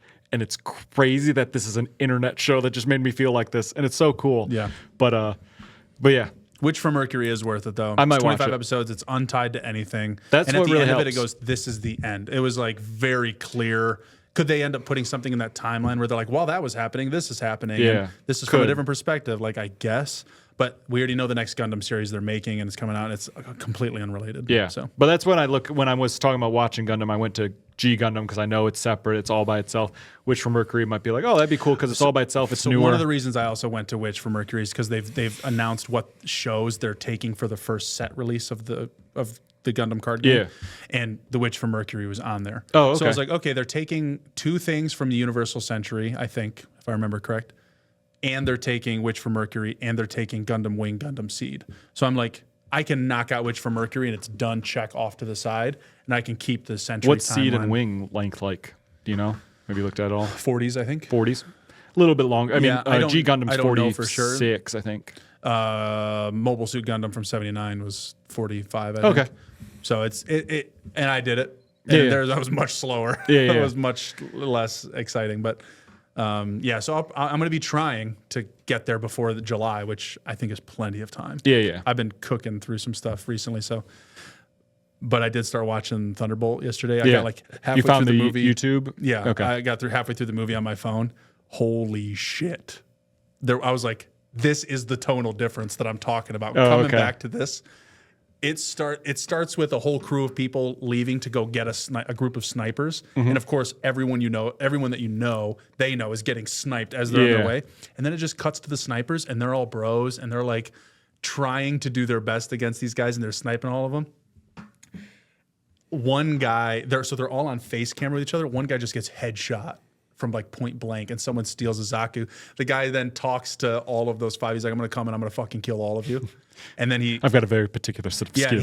he's like, I have all your locations. I know where you are. I know how to exit here without being seen by you guys at all. And his thing is, when you hear jazz, know you'll die, because he listens to jazz in his cockpit, and the villain listens to. They told me pop music. It's not pop music. It's just a very different. It's like a lo-fi almost. Gotcha. One listens to lo-fi, one listens to the jazz because he's like focused on sniping. This other one's like, I'm trying to zip around. Yeah. And they're like, their music is playing into their fighting styles.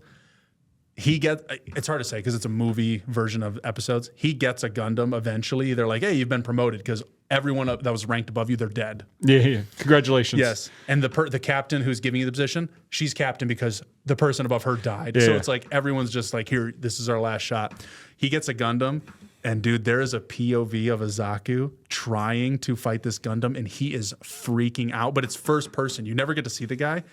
Dude, the Gundam looks like a fucking nightmare coming at this guy. It's how some people, I imagine, feel of Vader in Rogue One. Yeah. Where it's just like the red laser comes through. Dude, when his pink sword comes busting out, and the guy's like, oh my God, no. And it's just like the slow grab of the face, and it's like slow jab through, and you just hear the screaming. I was like, Gundam's back, baby. It's been around since the 2000s or 90s or whatever. I'm like, Gundam's back in a big way. So we're out watching G Gundam, and there's a moment where he pulls out the sword, but in the pink it says G Gundam. Like in the pink laser, it has pink letters that say G Gundam, and then after that the sword looks fine, and I'm like, oh, that's interesting. A few shots later, he does like a stance, and credits pop up, and I went, oh, that's weird. I'm like, wait, those are the shots from the intro to the episode. Did they just reuse the animation and just literally soften them? and didn't actually change the credit? Like they just were like, who Yours cares? is an older show, to Yes, be fair. So but I was like, it's, holy you know. crap! I'm still When we end this, I'm going to pull up that one little thing. 'Cause Okay. I want to watch it again. But I remember laying in bed being like, oh my God.